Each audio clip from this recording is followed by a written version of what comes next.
여전히 사이가 좋지 않아요. 분위기가 냉랭한 것이 다시 예전처럼 돌아가기는 힘든 모양입니다. 근데 이쯤 되니 제가 괜한 짓을 했다는 생각이 들고는 합니다. 처음엔 제 행동에 별로 후회가 없었어요. 그런데 시어머니가 진짜 한마디도 못하고 시아버지가 시키는 대로 다 하는 모습을 계속 보다 보니 어쩌면 정말 다른 방법이 있지 않았을까 싶기도 하고 그러더라고요. 사실 시어머니가 미웠지 시아버지에겐 아무 감정이 없었는데 괜히 시아버지에게 상처를 드린 건 아닌가 싶기도 하고 괜히 일을 만든 게 아닐까 싶기도 하고요. 시어머니는 제가 시댁에 갈 때마다 화가 나다는 눈으로 쳐다보긴 하지만 저에게는 아무 말도 하지 못하고 있습니다. 나중에 남편한테 들어보니 시어머니는 외출 금지까지 당하신 모양이더라고요. 그 이야기를 듣는데 이상하게 양심 한구석이 찔리는 느낌입니다. 혹시 제가 취할 수 있었던 더 현명한 대안이 있었을까요? 이미 지난 일을 되돌릴 수는 없는 거 알지만 너무 궁금합니다. 제가 어떤 방법을 취했어야 가정의 평화를 지키면서 시어머니가 저에게 시키는 혹독한 시집살이를 벗어날 수 있었던 걸까요? 당시 제게는 그 바람 사실을 밝히는 게 최선이라 그렇게 했을 뿐인데, 물론 지금 무언가를 안다고 해서 이전과 달라질 것은 없지만, 그럼에도 불구하고 너무 궁금합니다. 만일 제가 택했으면 더 좋았을 방법을 아시는 게 있다면 저에게 좀 알려주셨으면 좋겠어요.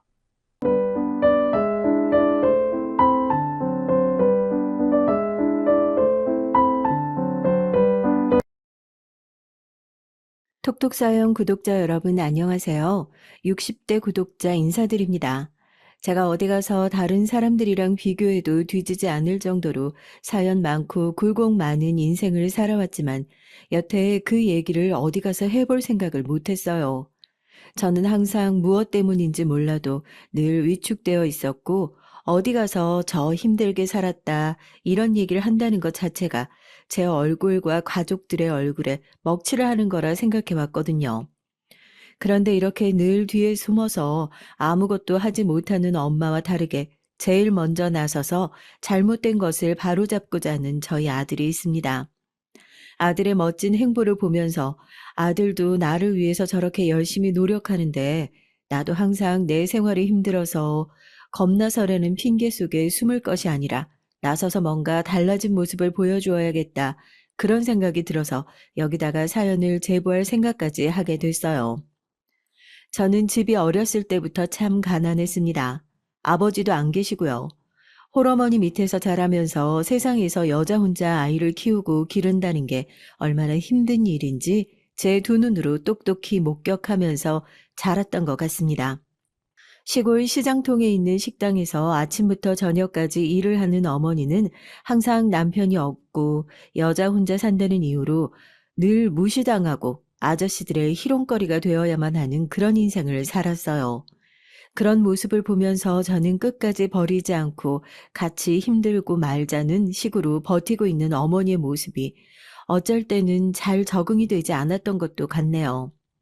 내가 만약 어머니와 같은 상황이었다면 난 자식을 버리지 않고 기를 수 있을까라는 마음속의 질문에 쉽게 입이 떨어지지 않았죠. 그때는 어머니가 가지고 있는 모성애라는 게 대체 얼마나 대단한 거길래 나를 저렇게 책임지려고 할까 그냥 의문스럽기만 했습니다. 집이 가난하다는 건요. 다른 말로 다시 바꿔서 말하면 참 많은 것을 견뎌야 한다는 말이기도 해요. 요즘 사람들이 살고 있는 집에 비하면 이걸 참 집이라고 말을 해도 되나 싶을 정도로 초라한 곳, 그리고 그 집에서 저희보다 잘 살고 있는 사람들이 뭐라고 하면 꼼짝도 못하는 더 초라하게 사는 엄마와 저. 어렸을 때부터 저는요, 그런 환경 속에서 싫은 소리는 싫다고도 못하고 아닌 걸 아니라고 말을 하지 못하는 성격으로 자연스럽게 자랐던 것 같습니다. 왜냐고요? 저희 엄마도 저한테 늘 그러셨거든요. 싫은 거 안 하고 싶으면 돈 많이 벌어야 한다고요. 너무 패배주의자 같은 얘기긴 하지만 어머니의 말은 늘 틀린 법이 없었습니다. 가난하다는 건 남들이 다 하지 않는, 그러니까 남들이 마지막까지 고르지 않은 예를 들면 식당에서 새벽부터 밤까지 일하면서 아저씨들의 더러운 시선을 견뎌야 하는 그런 일을 해야 할 수밖에 없는 것이라는 걸 아주 잘 알게 됐으니까요. 여튼 그렇게 자랐으니까 뭐 당당하게 제 목소리를 못 내는 건 물론이고 학교에서 활발하게 다른 친구들과 어울리는 것도 어떻게 보면 저한테 사치스러운 일처럼 느껴졌어요. 그렇게 소심한 성격 때문이었을까요? 애들은 어른들보다 무서운 게 또래 친구들의 약점을 제일 먼저 파악하는 애들이거든요.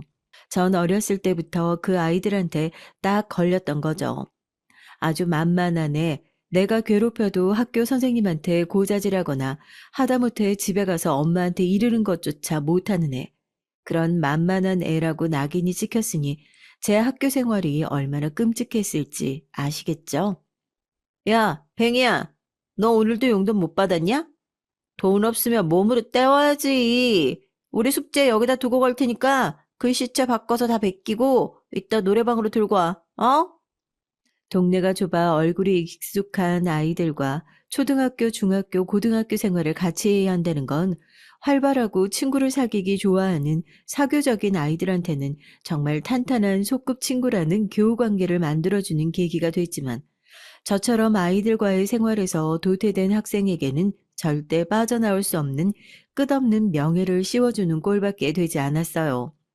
그렇게 애들한테 괴롭힘을 받았으면 엄마한테 얘기해서 학교라도 옮길 법 하지 않냐 하시겠지만 그 허름한 집 월세마저도 겨우 벌어 겨우 내고 있는 엄마에게 저의 괴롭힘 정도로 집을 옮기는 큰 조건을 제시하기에는 그건 너무 가혹한 짓이라는 것을 제가 잘 알고 있었거든요. 저는 엄마에게 그런 고르지도 못할 힘든 문제를 주는 것 대신에 반 친구들한테 뱅이라는 별명으로 불리면서 괴롭힘을 당하는 것을 선택했습니다. 뱅이가 뭐냐고요? 가난뱅이요. 가난뱅이, 가난뱅이라고 부르다가 자기들끼리 낄낄거리면서 그럼 뱅이라고 하자 그렇게 정해놓고 저를 놀리고 괴롭혔습니다. 거기에 대해서도 제가 할 말이 많아요. 다들 잘난 친구들이었거든요. 누구는 뭐 몇 선 시의원을 한 딸이라고 하고 지역에서 큰 회사를 운영하고 있는 집안이라고 하고 할아버지 때부터 뭐 땅이 얼마나 많은 땅 부자라고 하고 부모님이 잘 사는 것뿐인데 학교 안에서는 그게 자연스럽게 계급이 되는 느낌이더라고요. 선생님, 반에서 학교폭력 조사하신 적 있었잖아요. 저 그때 애들이 볼까봐 아무것도 못 적어냈는데 아무리 생각해도 이대로 제가 당하고 있는 것도 아닌 것 같아서 죄송해요. 저 상담 좀 할 수 있을까요? 이러다가 졸업을 못할 것 같아서 그래요. 도와주세요, 선생님. 그리고 고등학교 3학년 때 저는 치명적인 실수를 하고 맙니다. 바로 담임 선생님에게 제가 괴롭힘을 당하고 있다는 사실을 고백했던 일이었어요. 아이들의 괴롭힘 수위는 점점 높아져 가고 있었고, 저도 더 이상 버틸 수 없다. 엄마한테 도움을 청하지 못한다면 선생님한테라도 구원의 손길을 한번 받아보자는 마음으로 교무실에 찾아갔습니다. 지금 생각해 보니까 선생님이 제가 괴롭힘 당하고 있는 사실을 절대 몰랐을 리가 없겠더라고요. 매번 바뀌는 숙제 글씨체만 보더라도 진작 알고 계시지 않았을까요? 처음에는 숙제를 베끼는 것, 자기들의 가방을 들어주는 것, 가난하니까 돈 대신 몸으로 때우라면서 뭔가를 시키던 애들은 머리가 굵어지면서 점점 더 악랄해져 갔습니다. 하루는 저한테 노래방으로 와서 옆 학교 오빠 옆자리에 앉아서 술을 따라주고 시중을 들라고 하더라고요. 이제는 나한테 더 큰 걸 요구할 수도 있겠구나. 그 얘기를 듣고 단박에 직감했습니다. 제 얘기를 들으신 선생님은 잠깐 동안 난처한 표정을 지으시더니 저를 상담실로 데리고 들어가셨어요. 그리고 그동안 있었던 일들을 하나도 빠짐없이 얘기했죠. 애들이 말을 듣지 않았던 저를 패느라고 제 몸에 남았던 상처까지 까서 보여주면서 선생님이 무언가 움직여주고 해결해 주길 바랐습니다. 그런데 돌아오는 대답은 냉담하고 처참했어요. 애들끼리 싸우고 하는 일에 선생님이 개입하면 너희가 정말 친한 친구가 될 수도 있는 기회를 뺏는 거라고 생각해. 은희 얘기하는 거라면 은희가 좀 짓궂은 면이 있기도 하지. 선생님이 알아듣게 잘 타이를 테니까 너도 너무 밉다 밉다 생각하지만 말고. 저는 그 얘기를 끝까지 듣지 못하고 상담실을 뛰쳐나왔습니다. 구역질이 나올 것 같아서요. 은희는 저를 그 당시에 제일 많이 괴롭혔던 주동자이자 제가 말씀드렸던 시의원의 딸이었거든요. 선생님의 태도를 보니 여기서도 내가 원하는 대로 해결하기는 글러먹었구나 하는 생각이 들었다고나 해야 할까요? 그런데 문제는 그 다음날 교실에서 벌어지고 말았습니다. 저는 그 생각 없는 담임 선생님이 늘 그랬듯이 아무런 대처도 하지 않을 거라 생각했어요. 차라리 절 도와주지 않을 거라면 그렇게 아무것도 안 하고 가만히라도 있었어야 했습니다. 조례를 하러 들어온 선생님은 저를 괴롭힌 주동자들의 이름을 하나하나 부르기 시작하더라고요. 너네 요즘 같은 반 친구랑 친하게 잘 못 지낸다는 소문 들려와. 공부를 아무리 잘하는 것도 좋지만 너네 학생부 성적 잘 유지하려면 반 친구들이랑 사이좋게 지내는 것도 중요해. 고등학교 3학년인데 입시 말고 다른 생각 말고 괜히 문제 일으키지 말고 알겠어? 교무실에 따로 불러서 혼을 내는 것도 아니고 반에서 고작 이름 주르륵 읊어놓고 친구들끼리 사이좋게 지내야지 하는 무책임한 태도. 담임 선생님의 종례가 끝나자마자 그 아이들의 고개가 돌아가고 모두가 동시에 저를 바라보는 것을 보면서 저는 이 계급 사회에서 난 보기 좋게 떨어졌구나. 그렇게 느꼈습니다. 그 은이라는 친구는 조례가 끝나자마자 제자리로 걸어오더니 저에게 네가 담임한테 이른 거야? 라고 묻더군요. 하지만 대답할 새도 없었습니다. 발을 올려 제 가슴팍을 세게 걷어찼어요. 의자에서 튕겨져 나가 큰 소리를 내며 벽에 부딪힌 제가 눈에 눈물이 고여서 눈을 제대로 뜨지 못하는 상황이었는데 그때부터 무차별적인 폭행이 시작됐습니다. 반 애들 누구 하나도 말릴 생각도 하지 못하고 어떻게 소리를 내면서 그 상황을 바라보기만 했을 뿐이죠. 저는 너무 아프고 이렇게 맞다가 정말 죽을 수도 있겠다라는 생각에 팔을 올려 얼굴을 감쌌죠. 어떻게든 막아야겠다는 생각뿐이었으니까요.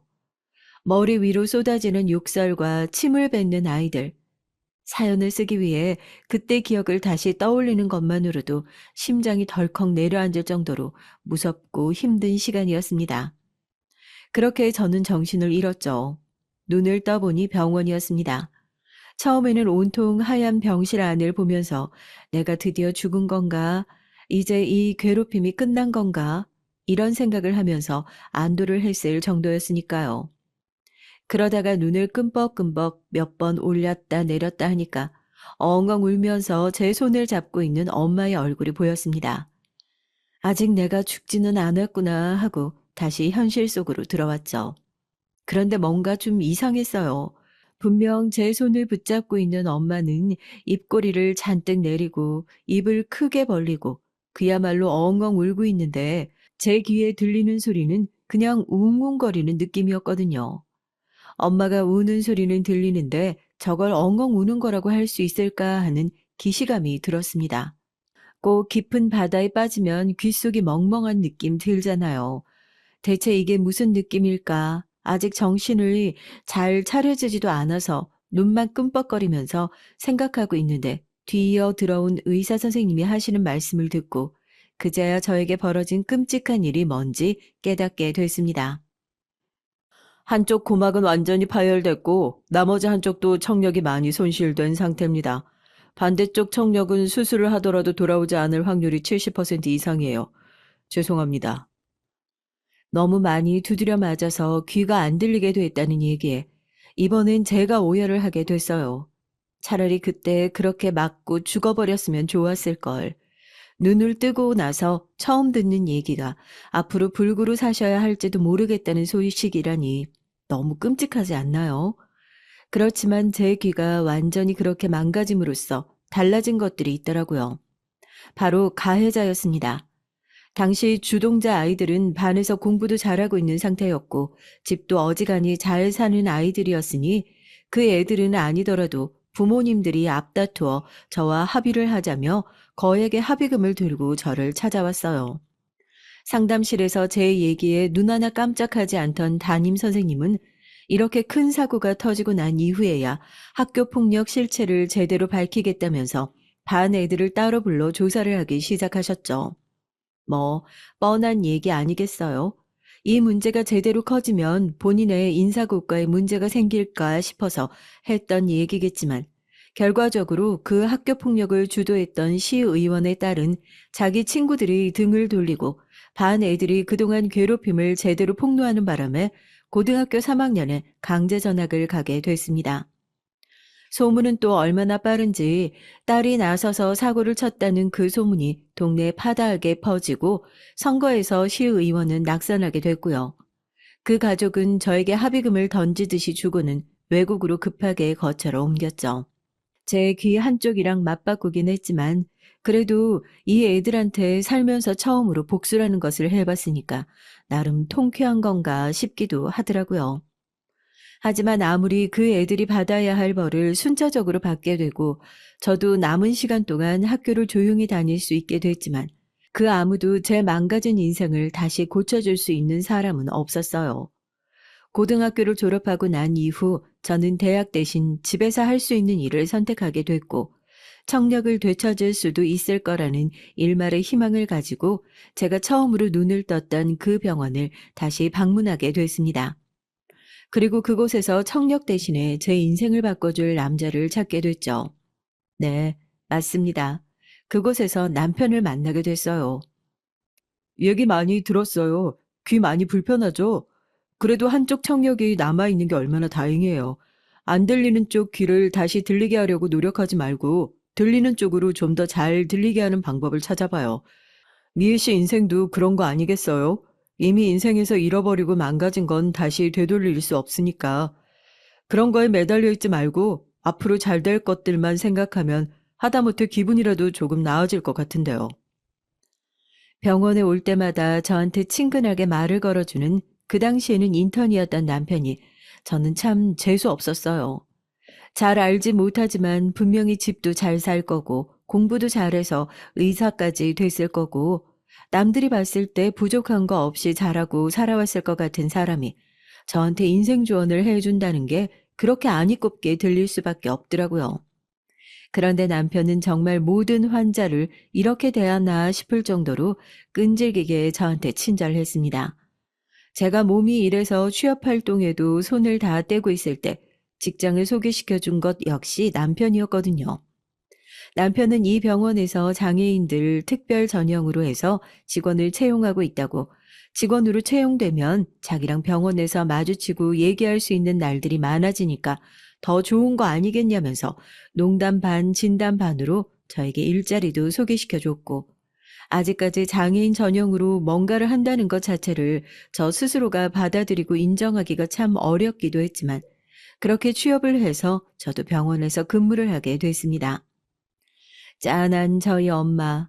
딸 팔아서 합의금 장사한 것 같다면서 울면서 그 돈 통장에 넣어놓고 한 푼도 쓰지 못하고 여전히 구질구질한 그 집에 살면서 제 인생이 이대로 영영 망가질까봐 걱정이 가득했었는데 제가 병원을 출근하기 시작하고 사람들이랑 어울리면서 자연스럽게 얘기도 하고 특히 남편과 시간을 보내면서 조금씩 밝아지기 시작하는 모습을 보면서 한시름 났다고 하시더라고요.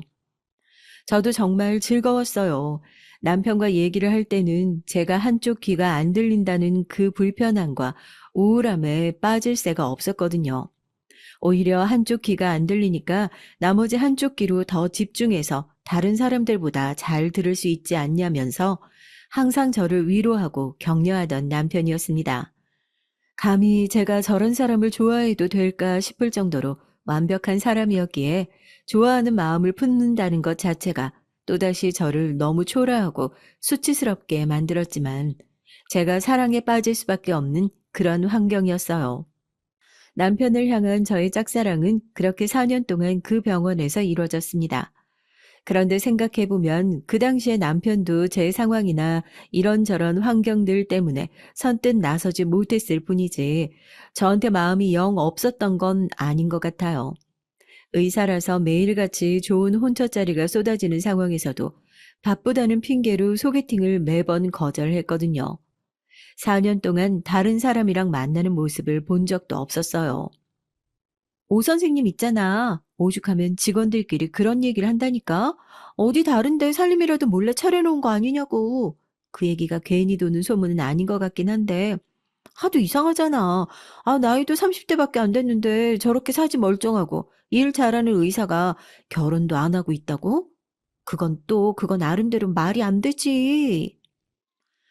그러니까요. 세상에 괜히 도는 소문이라는 건 없는 법인데, 저는 그런 얘기를 하는 직원한테 아니 땐 굴뚝에 연기가 난다는 거는 선생님 같은 사람들이 괜히 저한테 헛소문을 옮기고 그러셔서 이게 결국 와전돼서 생사람 잡는 거라면서 일 잘하는 사람한테 괜히 그런 허물 씌우지 말라고 오히려 나서서 남편을 변호해 줬습니다. 그 입이 가벼운 직원이 그런 모습을 놓쳤을 리가 없죠. 왜 그렇게 적극적으로 나서서 변호하냐, 설마 오 선생님 좋아하는 거 아니냐 하면서 추궁하길래 손사리를 쳤는데 결국 그 발빠른 소문이 퍼지고 퍼져서 남편 귀에까지 들어가게 됐던 모양입니다. 뜬금없이 저한테 저녁을 먹자고 하더라고요. 정말 자신을 좋아하는 게 맞냐면서 어떤 경우에도 자기 편이 되어줄 수 있냐, 뜬금없이 그런 얘기를 하더라고요. 저 미애 씨가 생각하는 것만큼 그렇게 좋은 사람 아닐 수도 있어요.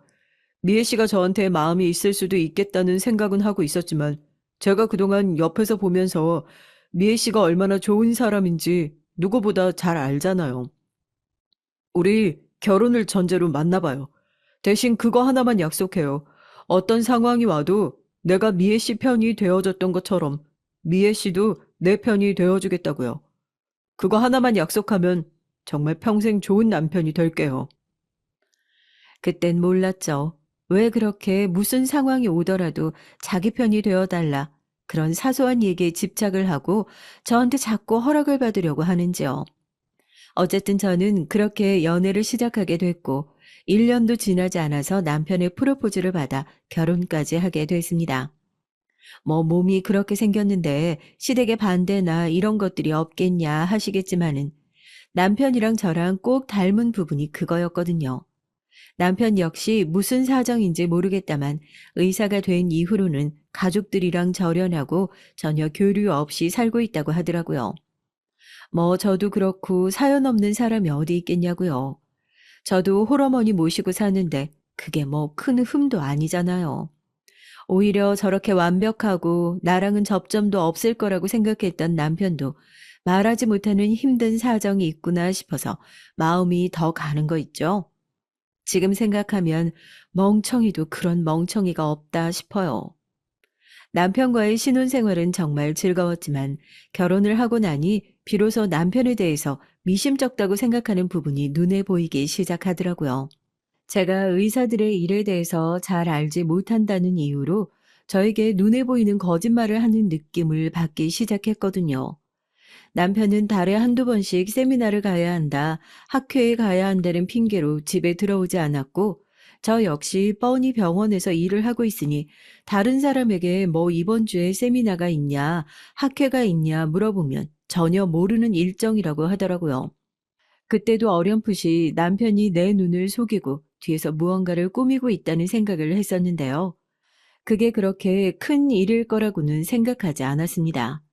아니, 솔직하게 말하면 큰 일일까봐 확인하지 못했던 마음이 더 컸어요. 제가 그렇게 눈 가리고 아웅할 동안 남편의 일탈 시간은 조금씩 더 늘어갔습니다. 한 달에 한 번이던 외박이 2주에 한 번, 일주에 한 번, 이제는 뭐 제대로 된 핑계를 댈 성의조차 없어 보이는 모습에 아무리 들이받을 줄 모르는 저라지만 이건 아니다 싶더라고요. 그래서 어떻게 했냐고요? 남편을 불러 앉혀놓고 따지기라도 했냐고요? 아니요. 제가 어디 그런 깜냥이라도 되는 사람인가요? 그냥 주에도 의사들이랑 약속이 있어서 1박을 하고 들어와야 될 것 같다고 집을 나서는 남편의 뒤를 몰래 따라 붙었습니다. 혹시라도 저인 걸 들킬까봐 친한 친구 차까지 빌려서 그렇게 남편의 뒤를 밟았죠. 남편의 차는 처음 보는 아파트 주차장에서 멈췄습니다. 자연스럽게 아파트 입구로 들어가는 남편을 보면서 아, 내 남편이 지금 바람을 피우고 있었구나. 가슴이 철렁하더라고요. 다른 여자랑 팔짱을 끼고 나오는 남편의 모습을 머릿속에서 수십 번은 더 그리면서 남편이 다시 나오기만 기다렸어요. 그런데 다시 나온 남편의 손을 잡고 있었던 건 바람을 피는 상대도 아니었고 살림을 차리고 있는 다른 여자도 아니었고 어린 남자아이였습니다. 기껏해야 초등학교 1, 2학년 정도로 보이는 아주 어린 남자예요. 그 남자의 손을 잡고 마치 아빠처럼 다정하게 문을 열어주고 차에 태우는 남편의 모습을 보면서 결혼하기 전에 남편에게 따라붙었던 수많은 소문이 다시 한번 머릿속에 스쳐 지나갔습니다. 오 선생님 아무리 봐도 이상하잖아. 그렇게 멀쩡한 남자가 소개팅까지 마다해가면서 결혼을 안 하고 있는 데는 다 이유가 있지 않겠어? 딱 봐도 어디서 우리 모르게 살림이라도 차리고 애라도 낳은 거지. 그런 소문 많잖아. 소문이 괜히 도는 게 아니라니까. 그렇게 병원 사람들이 신나게 말하고 있을 때도 저는 아니 땐 굴뚝에 나는 연기라고 믿었던 많은 시간들, 당연히 끓어 넘치고 있는 이 냄비의 뚜껑을 열어봐야 한다는 것을 누구보다 잘 알고 있으면서도 그게 무서워 계속 모른 척 등을 돌리고 있었던 제 자신이 너무 한심하게 느껴졌어요. 집에 돌아가서 많은 생각을 했습니다. 그리고 결심했죠. 이제는 사실을 확인해야 할 때가 됐다고요. 그게 정말 남편의 자식일 수도 하다못해 조카를 돌보는 일일 수도 있으니까 길고 짧은 건 일단 대보고 판단하자고요. 그렇게 어린 남자아이와 시간을 보내고 돌아온 남편을 집에서 기다렸습니다. 다음 날 오후 남편은 집으로 돌아왔어요. 제 앞에서 정말 아무렇지도 않게 김 박사가 어쨌네, 내과 개원을 하네 마네, 만나지도 않았던 친구들의 얘기를 하면서 피곤하다고 자켓을 벗고 씻으러 욕실에 들어가려고 하는 남편의 팔을 붙잡았습니다. 당신 나 몰래 살림이라도 차린 거야? 왜 끝까지 거짓말을 하는 거야? 당신 어제 그 사람들 만나고 들어온 거 아니잖아. 나 봤어. 당신이랑 어떤 남자애랑 손잡고 당신 차에 타는 거. 왜 미행을 했냐, 소름 끼친다. 이런 핑계 대면서 빠져나갈 생각 꿈도 꾸지 마. 그게 대체 뭐야? 정말 나 몰래 살림이라도 차린 거야? 입이 있으면 대답을 해보라고. 사람이 너무 억울하면 눈물이 나잖아요. 그렇게 눈물이 계속 차올라서 남편 얼굴이 뿌옇게 보이는데 제가 남편의 멱살을 쥐고 흔들면서 막 소리를 질렀어요. 해명하라고요. 남편이 어떤 표정이었는지 잘 기억이 나진 않지만요. 아, 올 게 왔구나 하는 그 체념한 얼굴이 또렷하게 기억납니다. 울면서 멱살을 쥐고 있는 제 손을 잡아 조용히 내리고는 자기가 다 얘기를 하겠다고 저를 거실로 가서 앉혔죠. 이어지는 남편의 얘기에 저는 경악을 금치 못했습니다. 나도 병원에서 나에 대해서 들었던 소문에 대해서는 잘 알고 있어. 다른 살림을 차렸다. 숨겨놓은 자식이 있다. 반은 맞고 반은 틀려. 맞아. 나 당신한테 말하지 못했는데 젊었을 때 했던 짧은 실수로 아이가 있어. 아이 엄마랑은 혼인신고도 하지 않아서 굳이 이혼을 했다 말하고 다니지도 않았고 또 아이 엄마란 사람도 애를 책임지려고 하는 생각은 전혀 없었고 그래도 난 내 아들이니까 내 피가 섞인 자식이니까 끝까지 책임져야겠다고 생각한 거야. 물론 당신한테 처음부터 전부 얘기하지 못한 건 미안하지만 당신한테 피해주지 않으면서 내 자식한테 부모로서 해야 할 의무는 다 해야겠다고 생각했던 것뿐이야. 제 앞에 무릎을 꿇고 눈물까지 뚝뚝 흘려가면서 얘기를 하는 남편의 모습을 보고 당장이라도 남편을 내치고 나가버리고 싶은 마음이 조금씩 바뀌기 시작하더라고요. 등신 같다고 하셔도 드릴 말씀이 없습니다. 그 당시에 저는 정말 등신 맞았으니까요. 그래도 아이 엄마랑은 연락을 끊고 산다고 하고 지금 그 아파트에 남편이 고용한 아주머니와 7살짜리 아들이 혼자 지내고 있다는 얘기를 들으니까 어쩐지 안쓰럽기까지 했어요. 내년이면 학교에 들어가야 하고 학교 생활을 하기 전에 아이와 시간을 많이 보내줘야 할 것 같아 무리해서 찾아갔던 게 저한테 덜미가 잡힌 거죠. 그리고 저를 붙잡으면서 어떤 상황이 오더라도 내 편이 되어주겠다 약속하지 않았냐. 나 정말 내가 한 실수지만 책임지고 싶다. 당신한테 그 실수를 같이 책임져 주자고 말하는 게 얼마나 염치 없는 일인지 알면서도 이렇게 무릎 꿇고 빌겠다고 하는데 결국 마음이 약한 제가 먼저 그 상황을 받아들이고 말았네요. 아무리 그래도 7살짜리 애야. 도우미 아주머니가 계신다고 하더라도 애 혼자 거기서 어떻게 지내? 그렇게 외롭게 지내게 하는 거, 애한테도 못할 짓인 거, 당신이 제일 잘 알잖아. 모르겠어. 마음으로는 아직까지 그 애를 받아들이기 힘들 것 같지만, 아이 엄마까지 버린 애를 내가 다시 버린다는 게 너무 못할 짓 같아서, 나한테 시간을 조금만 더 줘. 그 애 받아들일 수 있을지 없을지, 나한테도 생각할 시간이 필요할 것 같으니까. 생각할 시간이 필요하다고 했던 저는 남편에게 아이와 직접 만나보고 싶다고 얘기를 했어요. 당황했지만 그럼 자리를 한번 마련해 보겠다고 하는 남편을 뒤로하고 안방에 들어와서 펑펑 울고 집으로 가서 어머니와도 얘기를 많이 했습니다. 요즘 사람들이 마음으로 낳은 자식이다, 뭐 내 자식처럼 기른다, 이런 얘기를 해서 네가 쉽게 생각하는 거지만 내 배 아파서 낳은 것도 키우기 힘든 게 자식이야. 오서방이 너 그렇게 속였다는 사실만 생각해도 엄마 이가 갈리고 당장 갈라졌으면 좋겠는데 그 애를 어떻게 키우겠다고 지금 그런 소리를 해. 엄마 말씀이 100번이고 1000번이고 옳은 말씀이었죠. 그 얘기를 듣자마자 뒤도 돌아보지 않고 도망쳤어야 했는데 그래도 애는 한번 만나보고 결정하고 싶다고 엄마도 내 선택을 존중해 줬으면 좋겠다고 이 사람이 아니었으면 난 그냥 귀에 안 들리는 채로 집에서 맨날 누워만 있는 그런 사람이 됐을 거라고 거기다 대고 그렇게 따졌어요. 바보같이. 그런 바보 같은 제가 결국 남편의 혼외자를 제 자식으로 받아들이게 된 건 어떻게 보면 당연한 일이었죠. 얘기를 들으시면서 많이 답답하시기도 하시겠지만 아이를 만난 첫날에 이리저리 눈치를 보다가 제 옆에 꼭 붙어 앉아서 저한테 장난을 치기도 하고 웃기도 하는 아이의 모습을 보면서 마음이 많이 흔들렸어요. 집에 가야 할 시간이 다 되었는데도 저랑 노는 게 퍽 재미있었는지 제 옷소매를 꼭 붙잡고는 아줌마가 내 엄마였으면 좋겠다 하는데 아무것도 모르는 그 애를 버리고 간 아이의 친엄마가 괜히 밉고 이렇게 착한 애를 그 집에 혼자 놔두는 게 그게 그냥 싫더라고요. 아직 남편과 제 아이도 가지지 않은 그런 상황인데 뭐 말도 안 되는 모성애가 생긴 것 같은 기분이 들었죠. 그렇게 저는 남편과의 상의 끝에 아이를 제 자식으로 호적에 올리게 됐습니다. 소문이 금세 퍼졌죠. 사실 제 남편한테 혼외자가 있었고 제가 그 아이를 맡아서 키우게 됐다고요. 처음에 그 얘기를 듣고 정말 한 사람도 빠짐없이 저한테 손가락질을 했어요. 귀가 안 들리는 장애인이니까 결국 남편한테 쫓겨날까봐 무서워서 남편이 어디 다른 데서 낳아놓고 온 자식까지 품고 사는 거 아니냐. 그런 소리까지 제가 들어봤네요.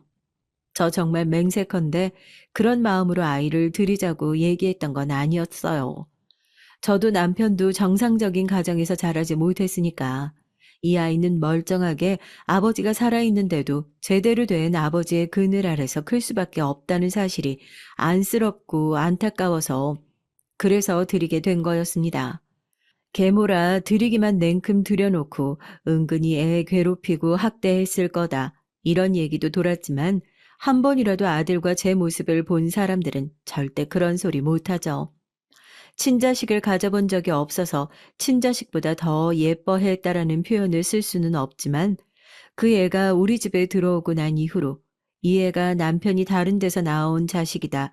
그런 생각을 해본 적이 단 한순간도 없어요. 이 아이는 그냥 나와 남편의 자식이다. 눈에 넣어도 아프지 않을 하나밖에 없는 내 아들이다. 그렇게 생각하며 키워왔습니다. 참 다행인 건요. 아이도 그런 제 마음을 알았는지 자라면서 사고 한 번을 치지 않았어요. 머리 좋은 건 아빠를 꼭 빼닮은 건지 집에 왔을 때 내성적인 모습은 온데간데 없이 초등학교에 입학하자마자 전교 1등부터 반장까지 예전에 학교에서 적응을 하지 못하고 힘들어하던 저와 달리 아이는 정말 행복하고 완벽한 유년 시절을 보내게 됐습니다. 자식이 생긴다는 건요. 전 그렇게 생각했어요. 부부 사이에 보이지 않는 끈끈한 연결고리 같은 게 생기는 거라고요. 비록 남편과 제 사이에서 나온 자식은 아니지만 전 저희 아들이 저희의 사랑의 결실이라고 그렇게 굳게 믿으며 살아왔습니다. 20년 전 그 일이 있기 전까지 말입니다. 확실히 아들이 한 살 한 살 나이를 먹어갈수록 저와 남편 그리고 아들은 끈끈한 가족이 되어가고 있다는 느낌을 받았죠. 남편은 저에게 늘 엄마보다 더 엄마같이 행동하는 것에 대해서 고마워했고 그런 얘기를 할 때마다 내가 이 아이의 엄마지 누가 그럼 이 아이의 엄마냐고 저도 그렇게 나서서 아이를 감싸 안았습니다. 말했던 것처럼 속 한 번 썩이지 않았던 아들은 어느새 중학생이 됐고 늘 1등이 찍혀있는 성적표를 들고 제 품 안에 안기던 그런 기특한 아이로 컸죠. 그때쯤에서 저는 아들을 좀 더 잘 키워보고자 남편과 같이 일하고 있는 병원에서 다른 공공기관으로 직장을 옮기게 됐고 자연스럽게 병원 소식과는 멀어지게 됐습니다. 남편을 통해 그런 얘기는 어렴풋이 들었어요. 병원장님이 눈에 잘 들어 이번에 병원 인사고과에서 어쩌면 좋은 자리를 맡을 수도 있을지 모른다고요. 그때까지만 하더라도 속 안 썩이는 자식, 능력 있는 남편을 둔 행복한 여자구나. 그런 단꿈에 취해 살고 있었습니다. 남편보다 조금 더 일찍 퇴근한 제가 저녁 준비를 하기 위해 부지런히 집으로 올라가던 그때 우편함에 고지서가 꽂혀 있었어요. 남편은 학회 때문에 자리를 비운 상황이었고요. 평소에 급하면 그냥 아무데나 주차를 해놓고 다니는 남편의 습관을 잘 알고 있던 터라 이런 건 신경 안 쓰고 그냥 빨리 납부를 해줘야겠다는 생각으로 고지서를 뜯어봤죠. 그런데 분명 지난주 세미나에 참석한다고 제주도에 갔다고 했었던 남편. 그래서 연차까지 써서 공항까지 태워다 주었던 기억이 생생한데 낯선 환경에서 잠을 설칠까봐 남편이 자주 쓰는 베개까지 직접 캐리어에 담아줬던 저인데 주정차 단속 고지서에 선명하게 찍혀있는 강원도 홍천이라는 주소. 거기서부터 의심이 피어오르기 시작했던 것 같습니다. 제가 그래도 남편과 살면서 딱 하나 배웠던 점이 그거였어요. 상대방이 나한테 거짓말을 할 틈을 주지 말자고요. 의심 가는 게 있으면 제 눈으로 확인을 하고 상대방이 거짓말을 하더라도 이게 거짓인지 알아챌 수 있게 하자고요. 저희 아들로 예를 들어서 그렇지만 만약 그날 역시 제가 남편의 뒤를 따라가지 않았더라면 아들의 존재도 남편의 과거도 저는 영영 모르고 살았을 테니 그때 다른 사람들한테는 말하지 못했지만 꽤나 충격이 컸었거든요. 그렇게 이번에는 지난주 남편이 왜 홍천에 가게 됐는지 그 발자취를 뒤쫓게 됐습니다. 한때 병원에서 일했다는 사실이 이렇게 도움이 될 때가 있더라고요.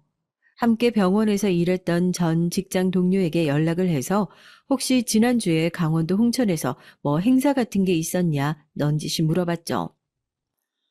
글쎄, 내가 들은 것 중에 지난주에 뭐 세미나가 있었다는 그런 얘기는 못 들었던 것 같은데?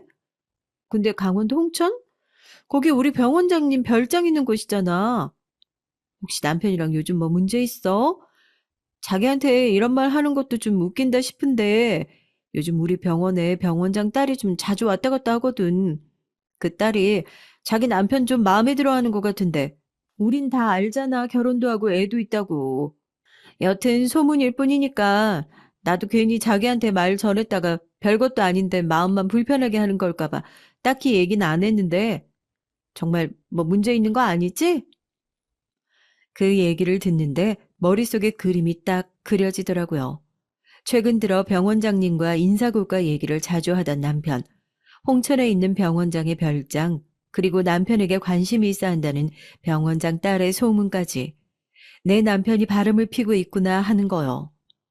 제가 가지고 있는 거라고는 불법 주정차 단속 고지서 딱 그거 한 장뿐인데 모든 상황이 남편의 바람을 가리키고 있었습니다. 한 가지 달라진 건 전 이제 더 이상 끓는 냄비가 두려워서 뚜껑을 열어보지 못하는 여자가 아니라는 거였어요. 또 피곤한 티를 역력히 내며 집으로 돌아온 남편을 붙들고 안방으로 들어왔습니다. 혹시라도 아이가 이런 얘기를 들을까봐 걱정하면서 조용히 남편 앞에 고지서를 내려놓고 물었습니다. 지난주에 홍천은 왜 갔냐고요? 병원장 딸이랑은 무슨 사이냐고요? 남편 반응을 보는데요. 온몸의 기운이 쭉 빠지는 느낌이 들더라고요. 예나 지금이나 남편은 정말 변한 게 하나도 없구나. 옛날에는 걸릴 게 걸렸다 싶은 표정으로 놀라기라도 했는데 오히려 그 당시에는 마치 제가 이 싸움을 시작한 것 마냥 잘 걸렸다 싶은 느낌에 기가 찼습니다. 당연히 제 앞에 무릎을 꿇고 싹싹 빌 거라는 예상과 달리 당당하고 뻔뻔한 태도로 저한테 이혼을 요구하더라고요. 최악의 상황을 생각하고 있었던 저였기에 그 이혼이라는 두 글자가 그렇게 무섭게 들리지만은 않았습니다. 당신 참 음침한 구석이 있어. 그거 알아? 차라리 이제 잘 됐다 싶어. 나도 이렇게 구질구질한 집구석에서 언제 올라갈지도 모르는데 이게 썩은 동아줄인지 금 동아줄인지 모르고 냅다 손부터 뻗어보는 그런 인생 그만 살고 싶어. 어디서 또 당신한테 입을 놀렸는지 모르겠지만 맞아, 다 사실이야. 병원장 딸이 나한테 관심을 가지는 것도 사실이고 나같이 야망 있는 사람이면 병원 물려줘도 되겠다. 병원장이 그렇게 얘기한 것도 사실이야. 알아듣겠어? 지금 이렇게 날 쪼고 있는 네가 내 인생에서 가장 큰 걸림돌이라고. 제발 이혼하자. 너네 집 가난하잖아. 결국엔 너도 돈 보고 나랑 결혼했던 거 아니야? 그 돈 지금 줄 테니까 그냥 이혼해줘라 좀. 나도 제대로 내 인생 좀 살아보게. 저는 그 말이 끝나자마자 눈물 한 방울을 흘리지 않고 남편이었던 놈의 뺨을 세게 후려쳤어요. 뺨을 얻어맞은 남편은 얼굴을 감싸쥐고 막 웃더라고요. 그리고 나서 당신도 시원하게 나 때렸으니까 이제 쌤쌤 아니냐. 나 좀 놓아줘라. 그렇게 사정을 하는데 기가 차서 저도 거기다 대고 한마디 덧붙였습니다. 아들은 제가 데리고 가겠다고요. 어차피 네 계획에 내 아들 없던 거 아니야? 우리가 이혼하면 아무리 내 피 한 방울 안 섞인 애라고 하더라도 내가 키웠어. 초등학교 입학식, 졸업식, 애가 행복해하는 모든 순간에 내가 함께 있었다고. 어차피 그 집 가서 네가 원래 그랬던 것처럼 내 아들 제대로 들여다보지도 않고 살 거면 차라리 애는 나한테 줘. 양육비도 됐으니까 다신 어떤 식으로라도 내 아들 볼 생각 꿈도 꾸지 말고. 오히려 잘 됐다 싶었겠죠. 저나 아들이나 지금 자기 입장에서는 똑같은 눈엣 가시였을 테니까요. 그런 환경에서 제 아들이 또다시 눈치 보면서 계모손을 자라게 할 수는 없다는 노릇이었습니다. 그리고 저는 남편 말대로 꽤나 큰 위자료를 받고 이혼을 하게 됐죠. 엄마 아빠가 이혼을 하게 돼서 이제는 엄마와 함께 살아야 한다는 얘기에 아들은 놀라지도 않더군요. 그냥 엄마가 자기를 선택해줘서 너무 고맙다고, 아빠랑 같이 안 살게 해줘서 너무 고맙다고 그렇게 저한테 안겨오는데 이제 이 아이를 위해서라도 열심히 살아야겠다 다짐했습니다. 오히려 이혼을 하고 아이를 키우면서 이제 제대로 된 인생을 사는 것 같은 느낌이 들었다면 참 웃기죠. 애 한 번 배 아파 낳아본 적 없는 사람이 무슨 모성애를 알겠냐고 하겠지만 참 그래요. 정말 마음으로 낳은 자식이라는 말이 딱 들어맞더라고요. 제 아들을 키우면서요. 처음으로 제가 어렸을 때 학교 폭력으로 받았던 합의금을 썼어요. 그 돈은 평생 쓰지 못할 거라고 그걸 쓰는 순간 내가 그 애들을 용서하는 것 같은 기분이 들까봐 손도 대지 않았는데요.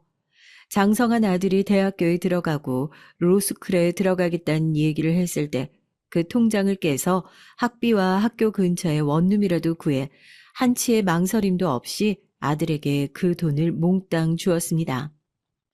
엄마, 이제 그 사람 미워하지도 마세요. 복수는 내가 할 테니까. 엄마는 이제 나랑 행복하게 지내기만 하자.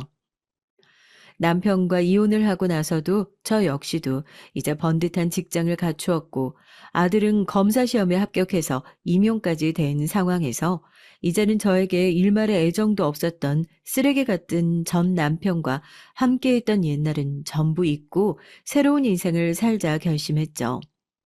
윗선에 연줄 하나 없는 아들이지만 제가 신경 쓰지 않아도 될 정도로 정말 대성한 검사가 되었습니다. 거센 파도처럼 늘 흔들리고 불안정한 환경 속에서도 엄마의 사랑을 알고 당연하게 생각하지 않은 아들이 너무나도 고마웠고 자랑스러웠어요. 그런데 전 몰랐습니다. 아들 혼자 그렇게 어마어마한 복수를 하고 있었을 줄 말이에요. 일을 하고 있는데 모르는 번호로 전화가 걸려왔어요. 전화를 받으니 수화기 너머에서 아무런 말이 없더라고요. 가끔 어떻게인지 모르겠지만 제 개인 연락처를 알아내어 전화를 하는 민원인들이 종종 있었기에 또 그런 사람인가 싶어 얼른 전화를 끊고 차단하려고 했는데 반대편에서 술에 취한 것처럼 한숨을 쉬던 남자가 제 이름을 부르는 순간 저는 온몸이 굳어질 수밖에 없었습니다. 전화이긴 했지만 정확하게 알아들을 수 있었거든요. 바로 제 전 남편이 건 전화라는 사실을 말입니다. 아들 시켜서 그렇게 소문내고 내 인생 조지니까 속이 시원하냐? 어? 덕분에 난 아무것도 없이 쫓겨나게 생겼는데 그렇게 해야 속이 시원했냐고 이 나쁜 년아.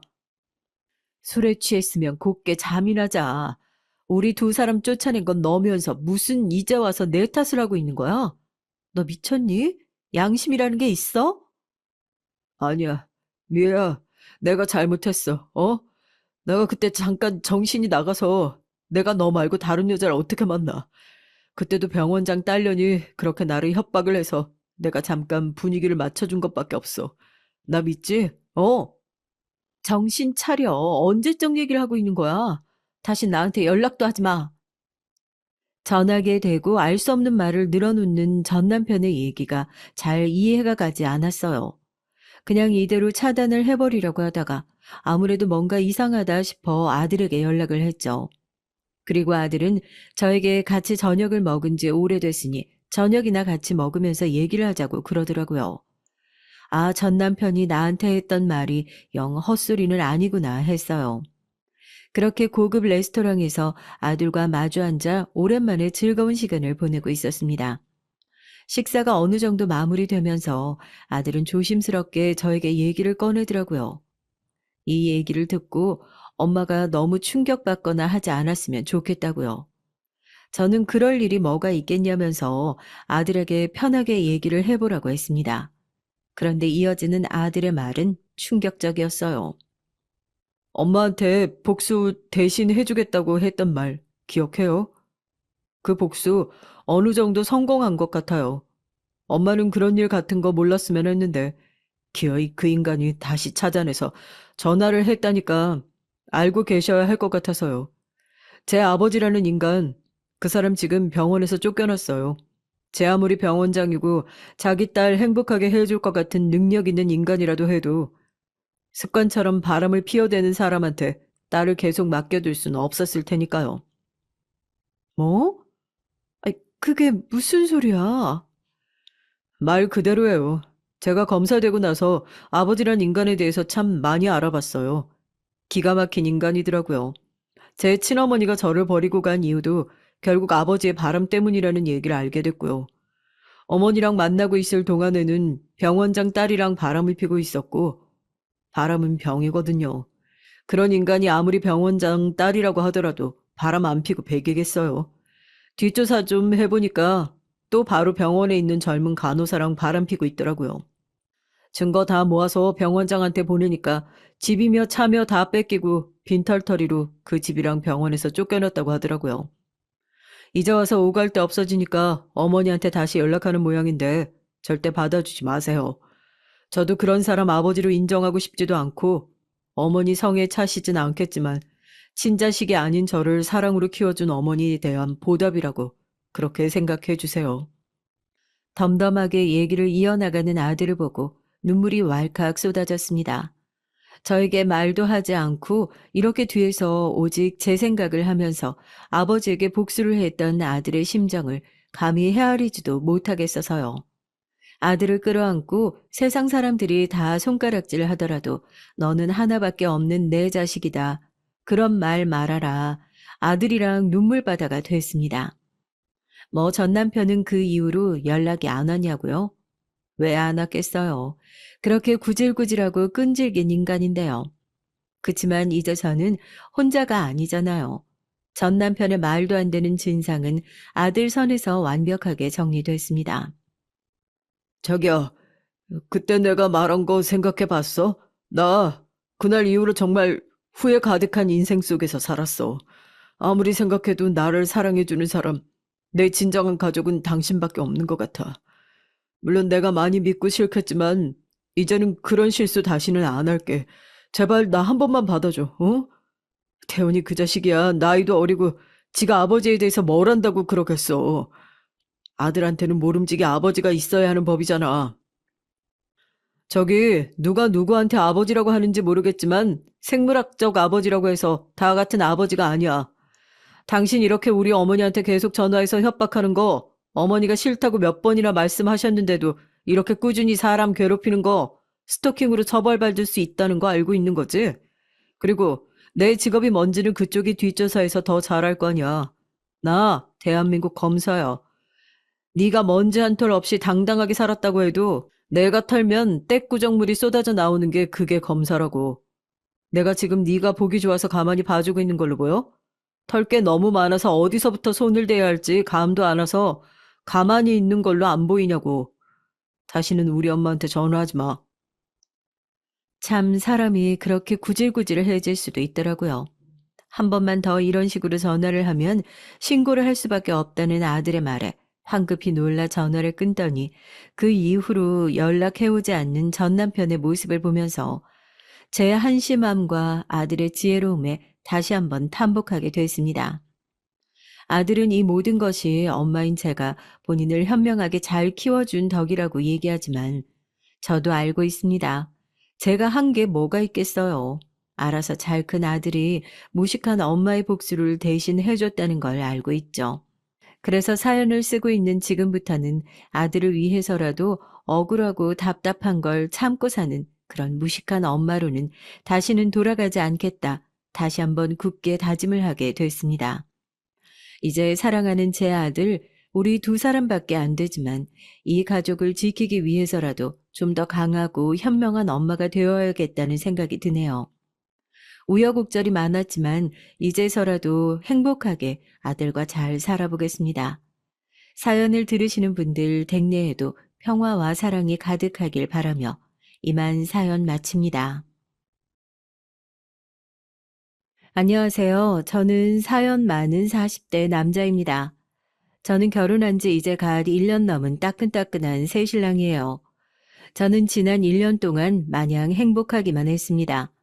제가 결혼한 유부남이 됐다는 게 너무 신기하고 믿기질 않아서 아침마다 제 볼을 꼬집어 볼 정도로 행복했죠.